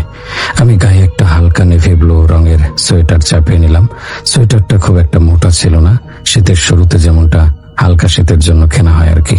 কিন্তু কে জানতো সেই রাতে আমাকে এমন ঠান্ডার মুখোমুখি হতে হবে, যা বাতাসের নয় বরং ভয়ের সেই ঠান্ডা বাতাস হাড় পর্যন্ত কাঁপিয়ে দেওয়ার ক্ষমতা রাখে। আমি স্ট্রেচারে করে লাস্ট অ্যাম্বুলেন্সের পেছনে তোলার ব্যবস্থা করলাম। মর্গের সামনে তখন কেউ নেই, শুধু টিমটিমে কয়েকটা লাইট জ্বলছে। লাশটার মুখ সাদা কাপড়ে ঢাকা। শরীরের গঠন দেখে বোঝা যাচ্ছিল লোকটি বেশ সুঠাম দেহের অধিকারী ছিলেন। আমি যখন স্ট্রেচারটা ঠেলে গাড়ির ভেতরে ঢোকালাম, তখন চাকার ক্যাচ ক্যাচ শব্দটা অদ্ভুত শোনালো। এরপর গাড়ির পেছনের ভারী দরজাটা যখন বন্ধ করলাম, তখন খুব অদ্ভুত একটা শব্দ হলো। মনে হলো যেন কোনো পুরনো জেলখানার লোহার দরজা বন্ধ হচ্ছে। আওয়াজটা রাতের নিস্তব্ধতায় অনেক বেশি কর্কশ শোনালো এবং প্রতিধ্বনিত হলো হাসপাতালের খালি বারান্দায়। ড্রাইভিং সিটে বসে আমি মনে মনে বিসমিল্লাহ বলে গাড়ি স্টার্ট দিলাম। ইঞ্জিনের পরিচিত শব্দটা আমাকে কিছুটা সাহস জোগালো। হাসপাতাল গেট পেরিয়ে মূল রাস্তায় উঠতেই দেখলাম রাস্তা একদম ফাঁকা। শহরের কোলাহল পার হয়ে যখন হাইওয়েতে উঠলাম তখন ঘড়ির কাঁটা রাত 3টা পার করেছে। এত রাতে রাস্তায় গাড়ি ঘোড়া খুব একটা থাকে না। রাস্তার ল্যাম্পপোস্ট গুলো অনেক দূরে দূরে বসানো, আর মাঝখানের জায়গাটা ঘুটঘুটে অন্ধকার। মাঝে মাঝে এক আধটা ল্যাম্পপোস্টের হলুদ আলো রাস্তায় পড়ছে, আবার পরক্ষণেই গভীর অন্ধকার। আমার অ্যাম্বুলেন্সের হেডলাইটের তীব্র আলো সে অন্ধকার চিরে সামনে এগোচ্ছিল। আশপাশে আর কোনো গাড়ি নেই। পুরো রাস্তায় আমি আর আমার পেছনের কম্পার্টমেন্টে শোয়ানো ওই লাশটা। গাড়ি চালাতে চালাতে আমার মনে হলো আজকের রাতটা অন্য সব রাতের মতো নয়। বাতাসের শব্দে একটা কান্নার সুর আছে। মাঝে মাঝে রাস্তার দুপাশে বড় বড় গাছগুলো হেডলাইটের আলোয় এমন ভাবে সরে যাচ্ছিল যেন ওগুলো কোনো ছায়ামূর্তি হয়ে আমার দিকে তাকিয়ে আছে। বাতাসের ঝাপটায় গাছের পাতাগুলো নড়ছিল, আর সেই নড়াচড়াকে মনে হচ্ছিল কেউ যেন হাত নেড়ে আমাকে থামতে বলছে। গাড়ির ভেতরে আমি কোনো গান বা অডিও চালাইনি। সাধারণত একা থাকলে গান শুনি, কিন্তু আজ লাশের সম্মানে এবং নিজের মনের অজান্তেই নীরবতা পালন করছিলাম। কিন্তু সেই নীরবতায় যেন আমার কানে বাজছিল। নিজের নিঃশ্বাসের শব্দ তখন অনেক জোরে শোনা যাচ্ছিল। একটানা গাড়ি চালিয়ে যাচ্ছি, ইঞ্জিনের একঘেয়ে ঘর ঘর শব্দ ছাড়া আর কোনো আওয়াজ নেই। হাইওয়ের মসৃণ পিচ ঢালা পথে চাকার শব্দ একঘেয়েমের জন্ম দিচ্ছিল। সাথে আমার কাছে প্লাস্টিকের একটা পানির বোতল ছিল। মাঝে মাঝে 2-1 ঢোক পানি খেয়ে গলা ভেজিয়ে নিচ্ছিলাম। টেনশনে বা ক্লান্তিতে আমার গলা শুকিয়ে আসছিল বারবার। ঠান্ডা বাতাস জানালার সামান্য ফাঁক দিয়ে ঢোকে আমার সোয়েটার ভেদ করে শরীরে কাঁপুনি ধরাচ্ছিল। আমি জানালাটা পুরোপুরি বন্ধ করে দিলাম, কিন্তু তাও মনে হলো গাড়ির ভেতরের তাপমাত্রা বাইরের চেয়েও কম। প্রায় ঘন্টা 2 একটানা চালানোর পর আমি যখন গন্তব্যের কাছাকাছি, মানে আর বড় জোর 1.5 ঘন্টার পথ বাকি, তখন আমার মনের মধ্যে কেমন একটা অস্বস্তি দানা বাঁধতে শুরু করলো। ঠিক ভয় নয়, কিন্তু ভয়ের পূর্ব লক্ষণ। ঘাড়ের পেছনের লোমগুলো দাঁড়িয়ে যাচ্ছিল। এমন মনে হচ্ছিল যেন গাড়ির পেছনের কম্পার্টমেন্ট থেকে, সেই ছোট কাছের জানালার ওপাশ থেকে কেউ আমার দিকে এক দৃষ্টে তাকিয়ে আছে। কিন্তু আমি যখনই সাহস করে লুকিং গ্লাসে তাকাচ্ছি তখন শুধু অন্ধকার, আর নিজের ভয়ের তো চোখ জোড়া ছাড়া কিছুই দেখতে পাচ্ছি না। লুকিং গ্লাসে নিজের চেহারাটাকেই অচেনা মনে হচ্ছিল। চোখের নিচে কালশিটে, কপালে চিন্তার ভাঁজ। টাকার প্রয়োজনে কাজটা নিয়েছিলাম ঠিকই, একা লাশ নিয়ে এত রাতে এমন নির্জন রাস্তায় গাড়ি চালানোটা যে কত বড় ভুল ছিল তা তখন আমি পুরোপুরি বুঝে উঠতে পারিনি। শুধু বুঝতে পারছিলাম সাধারণ রাত এটা নয়। আল্লাহ জানেন কপালে কি লেখা আছে। মনের ভেতর থেকে বারবার একটা কোডাক ডাকছিল। মনে হচ্ছিল সামনে এমন কিছু অপেক্ষা করছে যার জন্য আমি মোটেও প্রস্তুত নই। তবু পেটের দায়ে স্টিয়ারিং শক্ত করে ধরে আমি এগিয়ে চললাম সেই অনিশ্চিত অন্ধকারের দিকে। শহরের পিচ ঢালা প্রশস্ত রাস্তা কখন যে শেষ হয়ে গেছে তা আমি খেয়ালই করিনি। রাস্তাটা তখন ক্রমশ সরু হয়ে আসছিল। দুপাশে এখন আর কোনো ল্যাম্পপোস্ট নেই, আছে শুধু ঘন জঙ্গল আর বন ঝোপঝাড়। বড় বড় গাছগুলো রাস্তার উপর ঝুঁকে এসে যেন একটা সুড়ঙ্গ তৈরি করেছে। লোকালয় থেকে আমি তখন অনেক দূরে। মাঝে মাঝে ঝিঝি পোকার ডাক আর গাড়ির ইঞ্জিনের শব্দ ছাড়া পৃথিবীতে যেন আর কোনো শব্দ নেই। হেডলাইটের আলোয় যতটুকু দেখা যাচ্ছে তার বাইরে শুধুই নিকষ কালো অন্ধকার। আমার মনে হচ্ছিল আমি যেন কোনো অজানা জগতের দিকে এগিয়ে যাচ্ছি। হঠাৎ করে এই ঘটনাটা ঘটলো। আমি খুব স্বাভাবিক গতিতে গাড়ি চালাচ্ছিলাম, স্পিডোমিটারে কাটা 60-65 ঘরে। রাস্তার দিকে আমার কড়া নজর ছিল, কারণ এইসব রাস্তায় খনাখন্দ থাকে। আচমকা রাস্তার বাম পাশের ঘন ঝোপ থেকে কুচকুচে কালো রঙের একটা বিশাল কুকুর আমার গাড়ির সামনে দৌড়ে এলো। কুকুরটার আসার ভঙ্গিটা ছিল খুব অদ্ভুত এবং অপ্রত্যাশিত। সাধারণ কোনো প্রাণী যেমন শেয়াল বা কুকুর রাস্তা পার হওয়ার সময় যেমন এদিক ওদিক তাকায় বা হেডলাইটের আলো দেখে থমকে দাঁড়ায়, এর মধ্যে তেমন কিছু ছিল না। ওটা কোনো দিকে না তাকিয়ে সোজা আমার গাড়ির সামনে চলে এলো। মনে হলো ওটা যেন ইচ্ছা করে আমার গাড়ির চাকার নিচে ঝাঁপ দিতে এলো, ঠিক যেন আত্মহতি দেওয়ার মতো একটা ভঙ্গি। আমি মুহূর্তের মধ্যে ব্রেক কষলাম। ব্রেকের প্যাডেলে পা দিতেই টায়ার রাস্তার সাথে ঘষে বিকট একটা শব্দ করলো, কিন্তু ততক্ষণে অনেক দেরি হয়ে গেছে। কুকুরটা একদম আমার গাড়ির সামনের চাকার সোজাসুজি চলে এসেছিল। আমার চোখের সামনে স্পষ্ট দেখলাম হেডলাইটের আলোয় ওটার কালো শরীরটা চকচক করে উঠলো এবং ওটা বাম্পারের নিচে তলিয়ে গেল। আমি নিশ্চিত ছিলাম যে ওটা পিষে গেছে, কিন্তু আশ্চর্যের বিষয় হলো এত বড় একটা প্রাণী, অথচ গাড়িটার সাথে ধাক্কা লাগার কোনো শব্দই হলো না। না কোনো হাড় ভাঙার মটমট আওয়াজ, না কোনো যন্ত্রণাকাতর চিৎকার, এমনকি চাকার নিচে ছোট একটা পাথর পড়লেও গাড়ি যেমন লাফিয়ে ওঠে বা স্টিয়ারিং কেঁপে ওঠে তেমন কিছুই হলো না। একদম মাখনের মতো গাড়িটা এগিয়ে গিয়ে ব্রেক করার ফলে ঝাঁকুনি দিয়ে থেমে গেল। গাড়ি থামার পর কয়েক সেকেন্ড আমি স্টিয়ারিং ধরে স্তব্ধ হয়ে বসে রইলাম। আমার বুকের ভেতরটা ধরফর করছিল, যেন হৃৎপিণ্ডটা পাঁজরের হাড় ভেঙে বেরিয়ে আসবে। মুখ দিয়ে অস্ফুট স্বরে বেরিয়ে এলো, আল্লাহ গো, এ কি হলো? নতুন চাকরি, তার উপর গাড়ির মালিক যদি শোনে আমি গাড়ি দিয়ে কুকুর মেরেছি বা গাড়ির বাম্পারের কোনো ক্ষতি করেছি, তাহলে আমার চাকরিটা থাকবে না, হয়তো জরিমানাও গুনতে হবে। আর প্রাণী হত্যার পাপবোধ তো ছিলই। আমি কাঁপা কাঁপা হাতে সিট বেল্ট খুললাম। মনের ভেতর তখন তুফান চলছে। দরজা খুলে নিচে নামতেই বাইরের হিমশীতল বাতাস আমাকে জাপটে ধরলো। চারপাশ ঘুটঘুটে অন্ধকার, ঝিঝি পোকার ডাক ছাড়া আর কোনো শব্দ নেই, যেন প্রকৃতিও দম বন্ধ করে আছে। পকেট থেকে মোবাইলটা বের করে ফ্ল্যাশ লাইট জ্বালালাম। ভয়ে ভয়ে গাড়ির সামনের দিকে গেলাম। আমার ধারণা ছিল হয়তো রক্তাক্ত কোনো দৃশ্য দেখতে হবে, ছিঁড়ে যাওয়া মাংসপিণ্ড বা রক্তে মাখামাখি রাস্তা। কিন্তু সামনে গিয়ে আমি অবাক হয়ে গেলাম। বাম্পারে কোনো দাগ নেই, রক্ত নেই, এমনকি কোনো লোমও লেগে নেই। মোবাইলের আলোয় আমি বারবার বাম্পারটা পরীক্ষা করলাম, একদম পরিষ্কার। ভাবলাম হয়তো চাকার নিচে পেশে গেছে। আমি মোবাইলে আলো ফেলে পেছনের চাকাগুলো চেক করতে গেলাম। উপর হয়ে গাড়ির নিচে তাকালাম, কোথাও কিচ্ছু নেই। রাস্তাটা পরিষ্কার, চাকার গায়ে কোনো রক্তের দাগ নেই। কুকুরটা যদি চাকার নিচ দিয়ে চলেও যেত, তাহলেও তো তাকে আশপাশে কোথাও দেখা যাওয়ার কথা। একটা আহত কুকুর নিশ্চয়ই এত দ্রুত উধাও হয়ে যেতে পারে না। আমি রাস্তার এপাশ ওপাশ ভালো করে আলো ফেলে দেখলাম। রাস্তার পাশে ঝোপঝাড়ের দিকেও আলো ফেললাম, কোথাও সেই কালো কুকুরটার চিহ্ন মাত্র নেই। এটা কিভাবে সম্ভব? আমি তো স্পষ্ট দেখলাম ওটা আমার গাড়ির ঠিক মাঝ বরাবর ঢুকে গেল। আমার চোখের ভুল তো হতে পারে না। আমার গা ছমছম করে উঠল। এই হাড় কাঁপানো শীতের রাতেও আমার কপালে বিন্দু বিন্দু ঘাম জমতে শুরু করলো। গলার ভেতরটা শুকিয়ে কাঠ হয়ে গেল। নির্জন রাস্তায় একা দাঁড়িয়ে আমি বুঝতে পারছিলাম না কি করব। আমার মনে হলো হয়তো আমি ভুল দেখেছি। হতে পারে অত্যাধিক ক্লান্তির কারণে বা ঘুমের ঘোরে আমার চোখের ভুল হচ্ছে। টানা গাড়ি চালানোর ফলে চোখের সামনে হ্যালুসিনেশন হওয়াটা চালকদের জন্য অস্বাভাবিক কিছু নয়, কিংবা কুকুরটা অলৌকিক কোনোভাবে পাশ কাটিয়ে চলে গেছে যে আমি খেয়াল করিনি।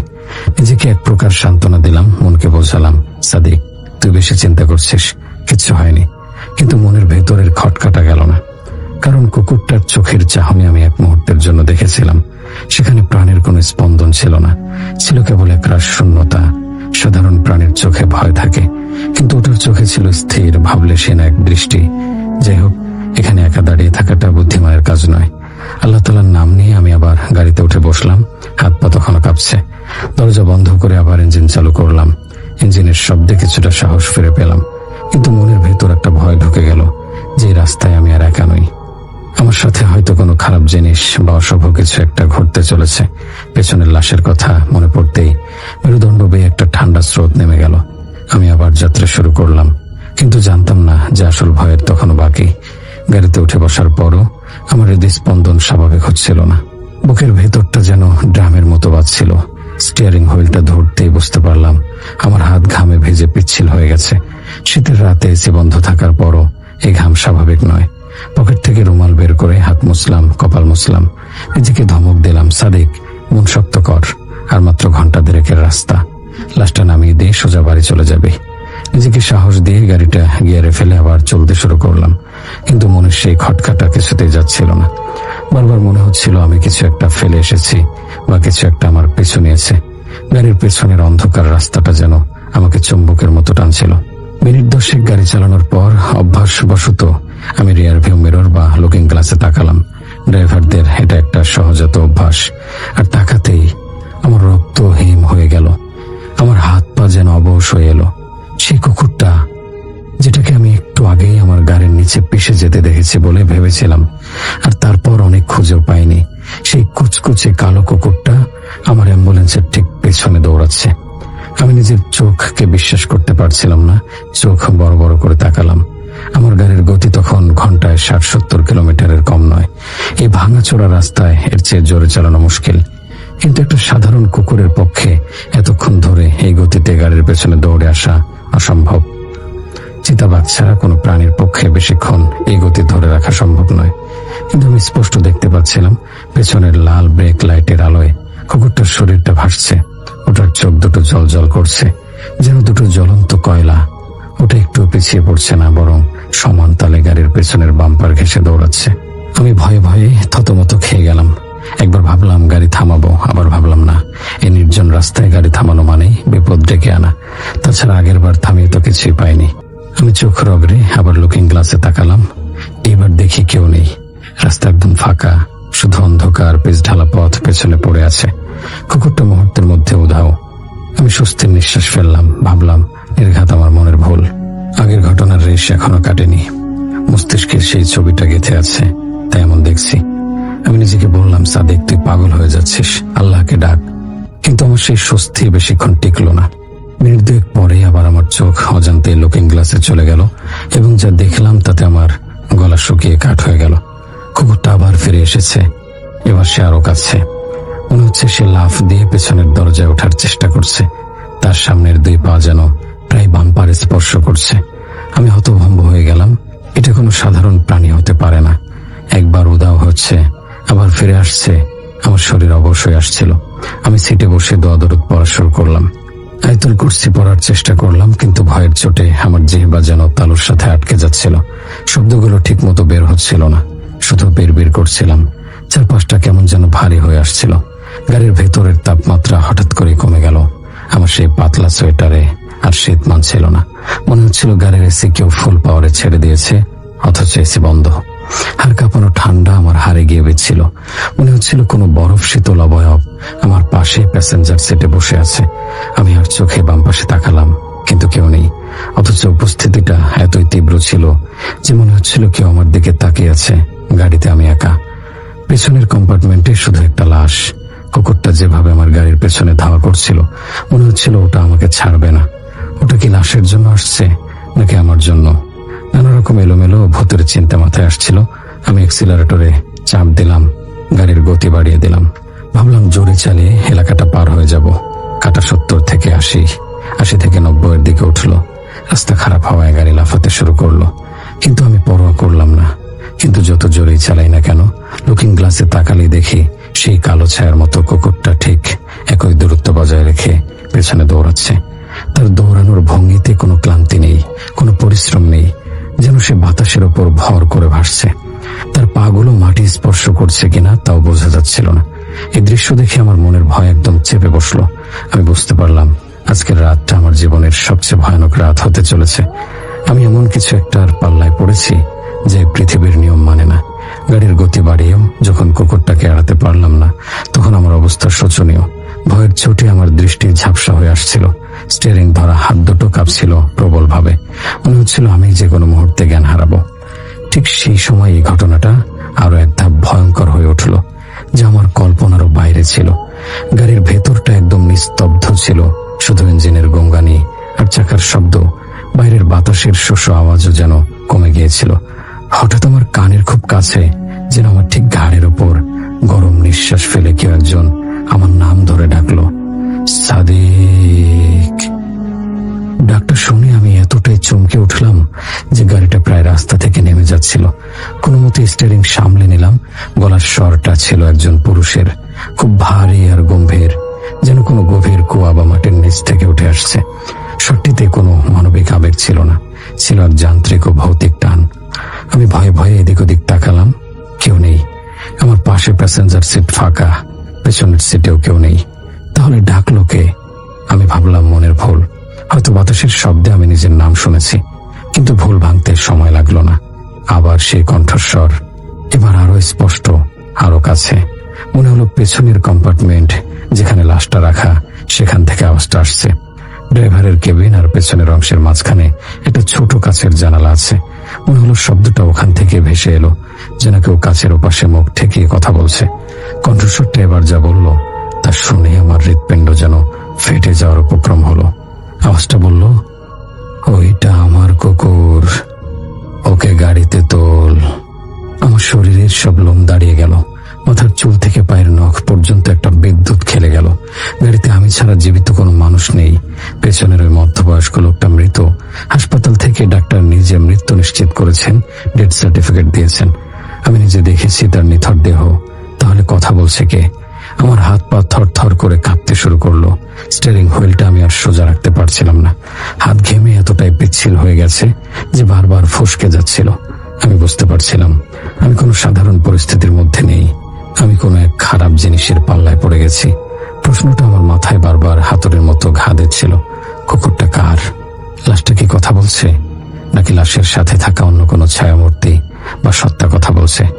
যদি কুকুরটা ওই মৃত ব্যক্তির হয় তাহলে সে তো মারা গেছে। আর যদি সে মারা গিয়ে থাকে তাহলে সে কিভাবে দেখতে পাচ্ছে যে তার কুকুর পেছনে দৌড়াচ্ছে? আর সবচেয়ে বড় কথা, লাশ কিভাবে কথা বলে? লাশের কি কথা বলার ক্ষমতা থাকে, নাকি শয়তান তার কণ্ঠ নকল করছে?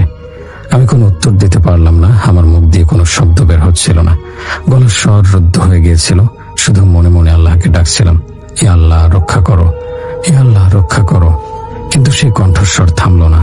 প্রায় 3-4 বার একই কথা রিপিট করলো, সাদিক, ওটা আমার কুকুর, থাম, ওকে তোল। প্রতিবার ডাক শোনার সাথে সাথে আমার মনে হচ্ছিল গাড়ির ভেতরের বাতাস ভারী হয়ে যাচ্ছে। বাতাসের চাপ এত বেড়ে যাচ্ছিল যে আমার দম বন্ধ হয়ে আসার জোগাড়। মনে হচ্ছিল কেউ একজন আমার গলার নালীটা অদৃশ্য হাত দিয়ে চেপে ধরতে চাইছে। অক্সিজেনের অভাব বোধ করছিলাম। পেছনের ছোট্ট গ্লাসটার দিকে তাকানোর সাহস আমার ছিল না।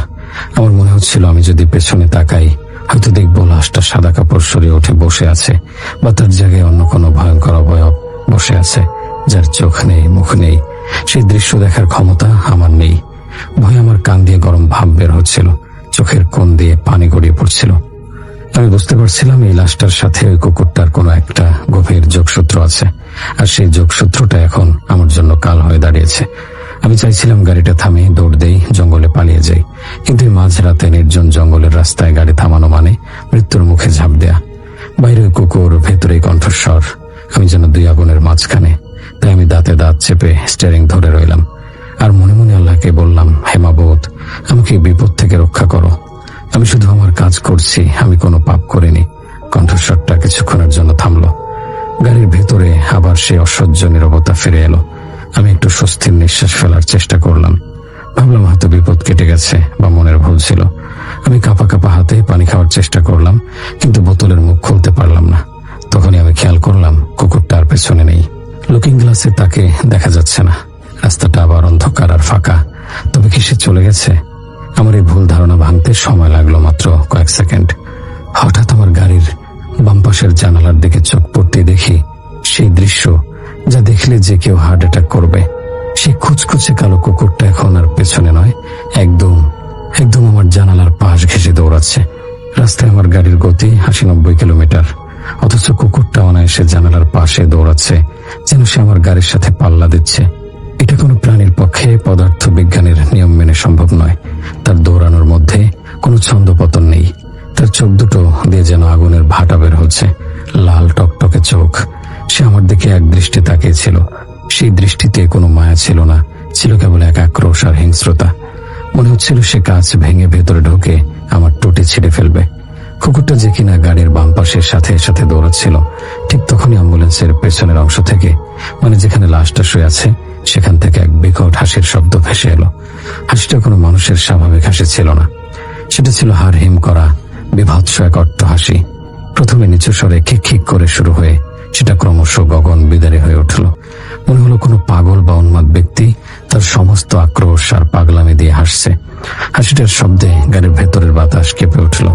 আমার কানের পর্দা ফেটে যাওয়ার অবস্থা। আমি 2 হাত দিয়ে কান ঢাকতে পারছিলাম না, কারণ আমাকে গাড়ি চালাতে হচ্ছিল। স্টিয়ারিং ছেড়ে দিলেই মৃত্যু নিশ্চিত। এই পৈশাসিক হাসির শব্দের সাথে সাথেই সেই ভারী পুরুষ কণ্ঠস্বরটি আবার শোনা গেল। এবার সে আমাকে কিছু বলছে না, সে ডাকছে। খুব কর্কশ আর আদরে গলায় ডাকলো, কালু, এই কালু। ডাকটার মধ্যে এমন একটা টান ছিল যা জীবিত মানুষের গলায় থাকে না। মনে হলো কবর থেকে উঠে এসে কেউ তার প্রিয় পোষ্যকে ডাকছে। যে মাত্র অ্যাম্বুলেন্সের পেছন থেকে কালো বলে আওয়াজ এলো, সাথে সাথে আমার জানালার পাশে দৌড়াতে থাকা কুকুরটা বিকট শব্দে ঘেউ ঘেউ করে চিৎকার করে উঠল। সেই ডাক সাধারণ কুকুরের ডাকের মতো ছিল না, মনে হচ্ছিল যেন কোনো বন্য পশু বা সিংহ গর্জন করছে। সে গর্জনে আমার গাড়ির কাঁচগুলো ঝনঝন করে উঠল। লাশের ঘরের সেই উন্মাদ হাসি, কালো নামের সেই অদ্ভুত ডাক, আর বাইরের কুকুরের এই পৈশাচিক গর্জন, সব মিলিয়ে এক অসহনীয় পরিবেশ তৈরি হলো। মনে হলো নরকের দরজা খুলে গেছে এবং আমি তার মাঝখান দিয়ে গাড়ি চালাচ্ছি।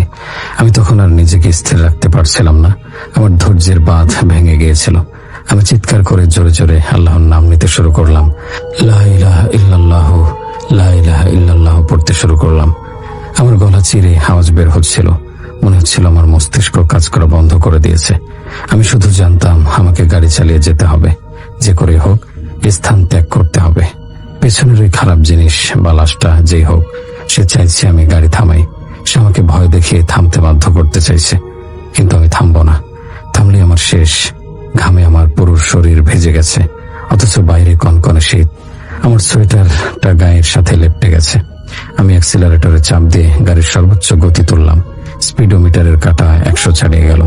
রাস্তা আঁকাবাঁকা ছিল, যে কোনো মুহূর্তে অ্যাক্সিডেন্ট হতে পারত, গাড়ি খাদে পড়ে যেতে পারত। কিন্তু তখন অ্যাক্সিডেন্টের ভয়ের চেয়েও ওই অদৃশ্য শক্তির ভয় আমাকে বেশি গ্রাস করছিল। আমি শুধু সামনের দিকে তাকিয়ে গাড়ি চালিয়ে যাচ্ছিলাম, আর কানে বাজছিল সেই জঘন্য হাসি আর কুকুরের চিৎকার। প্রতিটা সেকেন্ড মনে হচ্ছিল এক একটা ঘন্টার সমান। মনে হচ্ছিল এই রাত আর শেষ হবে না, এই রাস্তা আর ফুরাবে না। আমি শুধু চাইছিলাম আলোর দেখা পেতে, মানুষের দেখা পেতে। এভাবে আল্লাহর নাম নিতে নিতে এবং ভয়ের আধমরা হয়ে কতক্ষণ গাড়ি চালিয়েছি আমার খেয়াল নেই। সময়ের জ্ঞান আমি হারিয়ে ফেলেছিলাম। হঠাৎ দেখলাম দূরে লোকালয়ের আলো দেখা যাচ্ছে। রাস্তার দুপাশে দু একটা ছোট দোকান আর ল্যাম্পপোস্টের আলো। গ্রামের কাছাকাছি আসতেই আমি খেয়াল করলাম পেছনের সে বিভৎস হাসির শব্দ আর কালো ডাকটা হঠাৎ করে থেমে গেল, যেন সুইচ টিপে কেউ রেডিও বন্ধ করে দিল। এক মুহূর্ত আগেও যেখানে নরক গুলজার ছিল, এখন সেখানে পিনপতন নীরবতা। সাহস করে বাম পাশের জানালায় তাকালাম। কুকুরটাও নেই, নেই সেই জ্বলন্ত চোখ, নেই সেই ছায়া। যেন ভোজবাজির মতো সব মিলিয়ে গেল। গ্রামের মসজিদের মিনার দেখা যাচ্ছে। ফজরে আজান হয়তো কিছুক্ষণের মধ্যেই দেবে। ভোরের আলো ফুটতে শুরু করেছে। আলোর দেখা পেয়ে আমার ধারে প্রাণ ফিরে এলো। আমি স্বস্তির নিঃশ্বাস ফেললাম, যদিও বুকের ধরফরানি তখনও কমেনি। নির্দিষ্ট ঠিকানায় যখন পৌঁছালাম, তখন লাশের বাড়ির লোকজন বাইরে অপেক্ষা করছিল। বাড়ির সামনে একটা জটলা। আমি গাড়ি থামালাম। শরীরটা তখন অবশ হয়ে আছে, হাত পা নাড়াতে কষ্ট হচ্ছে। কোনো মতে দরজা খুলে নামলাম। বাড়ির লোকজন কান্নাকাটি শুরু করে দিল। তারা লাশ নামানোর ব্যবস্থা করলো। আমি একপাশে দাঁড়িয়ে রইলাম। আমার পা তখনও কাঁপছে।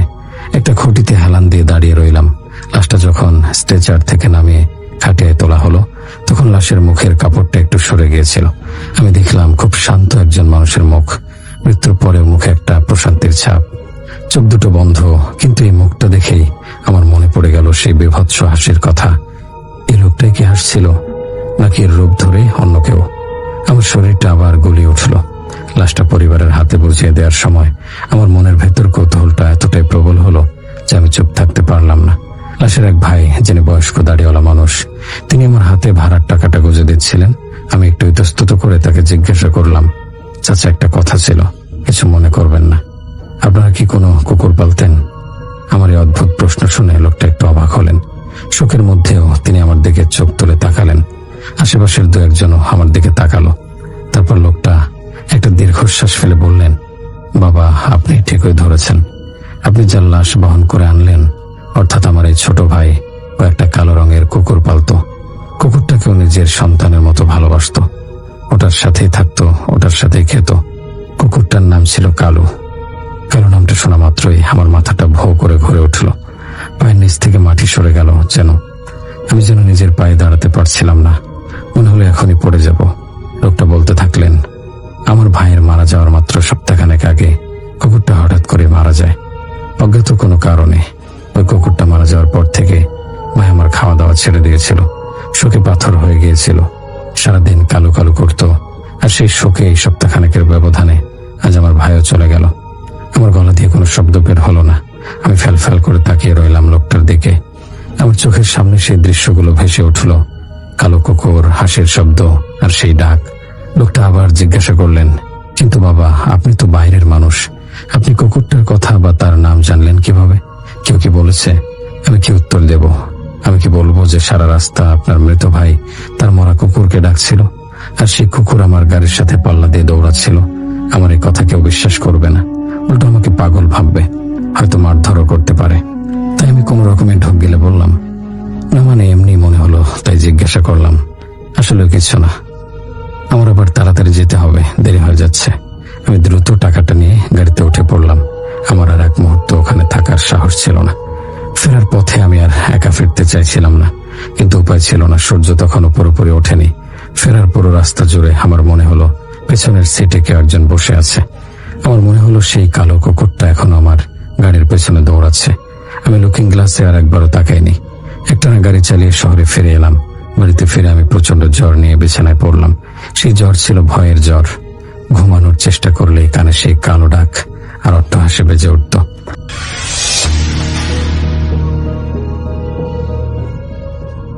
ঘটনাটি আজ থেকে প্রায় অনেক বছর আগের একটি ঘটনা।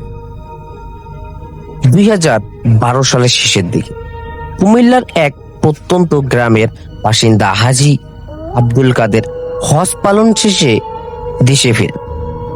শুরুতে সবাই লক্ষ্য করলেন তিনি আগের মতো নেই। রাত হলেই একা একা কারোর সঙ্গে কথা বলেন, মাঝরাতে ঘরের বাইরে চলে যান, আর মাঝে মাঝে এমন কিছু ভাষায় কথা বলেন যা পরিবারের কেউ বোঝে না। এক রাতে তার নাতনি জানালার ফাঁক দিয়ে দেখে দাদু উঠোনে দাঁড়িয়ে কারো দিকে তাকিয়ে বলছেন, আমি তোমার সঙ্গে আনতে চাইনি, তুমি কেন এসেছো? কিন্তু সেখানে আর কাউকে দেখা যাচ্ছিল না। এরপর থেকে বাড়িতে একের পর এক অদ্ভুত অদ্ভুত ঘটনা ঘটতে থাকে। রান্নাঘরের বাসনপত্র নিজে থেকেই পড়ে যায়, গভীর রাতে দরজায় টোকা শোনা যায়, অথচ বাইরে কাউকে পাওয়া যায় না। হাজী সাহেবের শরীরও দ্রুত খারাপ হতে থাকে। একদিন হঠাৎ তিনি জ্ঞান হারিয়ে ফেলেন। পরিবার দ্রুত একটি অ্যাম্বুলেন্স ডাকে। রাত তখন প্রায় 2টা। অ্যাম্বুলেন্সটি গ্রাম ছেড়ে নির্জন সড়কে ওঠার পর ড্রাইভার রিয়াজ পেছনের মিররে দেখলেন রোগীর চোখ বন্ধ, কিন্তু ঠোঁট নড়ছে। কিছুক্ষণ পর তিনি অনুভব করলেন পাশে বসা রোগীর ছায়া যেন ছিটে নেই। ঠিক তখনই অ্যাম্বুলেন্সের ভিতরের বাতি কয়েক সেকেন্ডের জন্য নিভে যায়। আলো ফিরে আসতেই ড্রাইভার দেখলেন পেছনের কাছে অদ্ভুত একটি কালো অবয়ব দাঁড়িয়ে আছে। তিনি হঠাৎ ব্রেক চাপ, গাড়ি থামতেই অবয়বটি আর দেখা গেল না। হাসপাতালে পৌঁছে চিকিৎসকরা বলেন শারীরিক সমস্যার পাশাপাশি রোগী প্রবল মানসিক অস্থিরতার মধ্যে আছেন। পরিবারের অনুরোধের পরে একজন অভিজ্ঞ ইমাম এসে কোরআন তেলাওয়াত ও দোয়া করেন। ধীরে ধীরে হাজী সাহেবের অবস্থার উন্নতি হতে শুরু করে। কিন্তু ড্রাইভার রিয়াজের জীবনের ঘটনাটি শেষ হয়নি। পরের কয়েক রাত তিনি স্বপ্নে একই অ্যাম্বুলেন্স, একই নির্জন রাস্তা আর সেই অদ্ভুত কালো অবয়ব দেখতে থাকেন। সকালে ঘুম ভাঙলে তার ফোনে মাঝরাতে একটি মিস কল দেখা যেত, যে নাম্বারটি কোনো নেটওয়ার্কেই নিবন্ধিত ছিল না। রিয়াজ প্রথমে বিষয়টিকে দুঃস্বপ্ন ভেবেই উড়িয়ে দিয়েছিল, কিন্তু চতুর্থ রাতের ঘটনা তার বিশ্বাস বদলে দেয়। সেদিনও সে রাতের শিফটে অ্যাম্বুলেন্স চালাচ্ছিল। একটি রোগীকে অন্য হাসপাতালে পৌঁছে দিয়ে ফেরার পথে হঠাৎ অ্যাম্বুলেন্সের ওয়্যারলেসে ভেসে এলো একটি কর্কশ কণ্ঠ, ফিরে যাও, ও এখনো তোমার সঙ্গে আছে। রিয়াজ ভাবলো হয়তো সিগন্যালের সমস্যা, কিন্তু পাশে বসা সহকারীও একই শব্দ শুনেছে বলে জানালো। পরের দিন রিয়াজ সেই হাজী আব্দুল কাদেরের বাড়িতে যায়।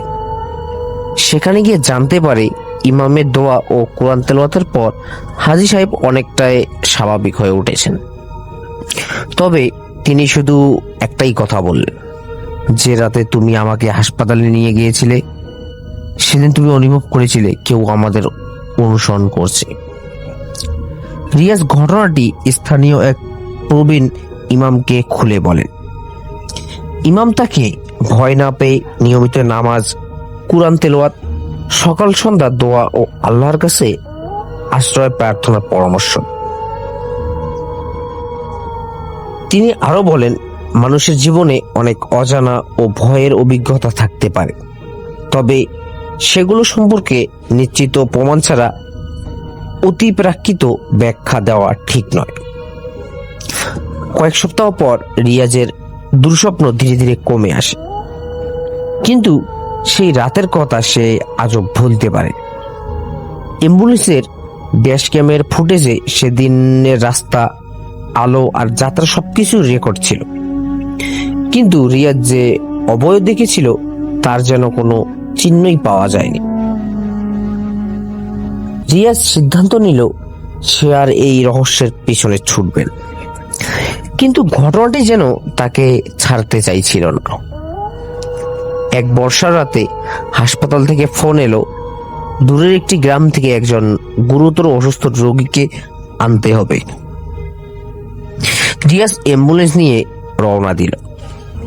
গ্রামের কাছে পৌঁছাতেই প্রবল বৃষ্টি শুরু হলো, রাস্তা প্রায় ফাঁকা। হঠাৎ অ্যাম্বুলেন্সের জিপিএস বন্ধ হয়ে গেল আর মোবাইলে নেটওয়ার্কও হারিয়ে গেল। ঠিক তখনই সামনে সাদা পোশাক পরা এক বৃদ্ধ হাত তুলে দাঁড়িয়ে থাকতে দেখা গেল। রিয়াজ গাড়ি থামিয়ে দরজা খুলে বলল, চাচা কি হয়েছে? কিন্তু বাহিরে নেমে দেখলো রাস্তা সম্পূর্ণ ফাঁকা, চারদিকে শুধু বৃষ্টির শব্দ।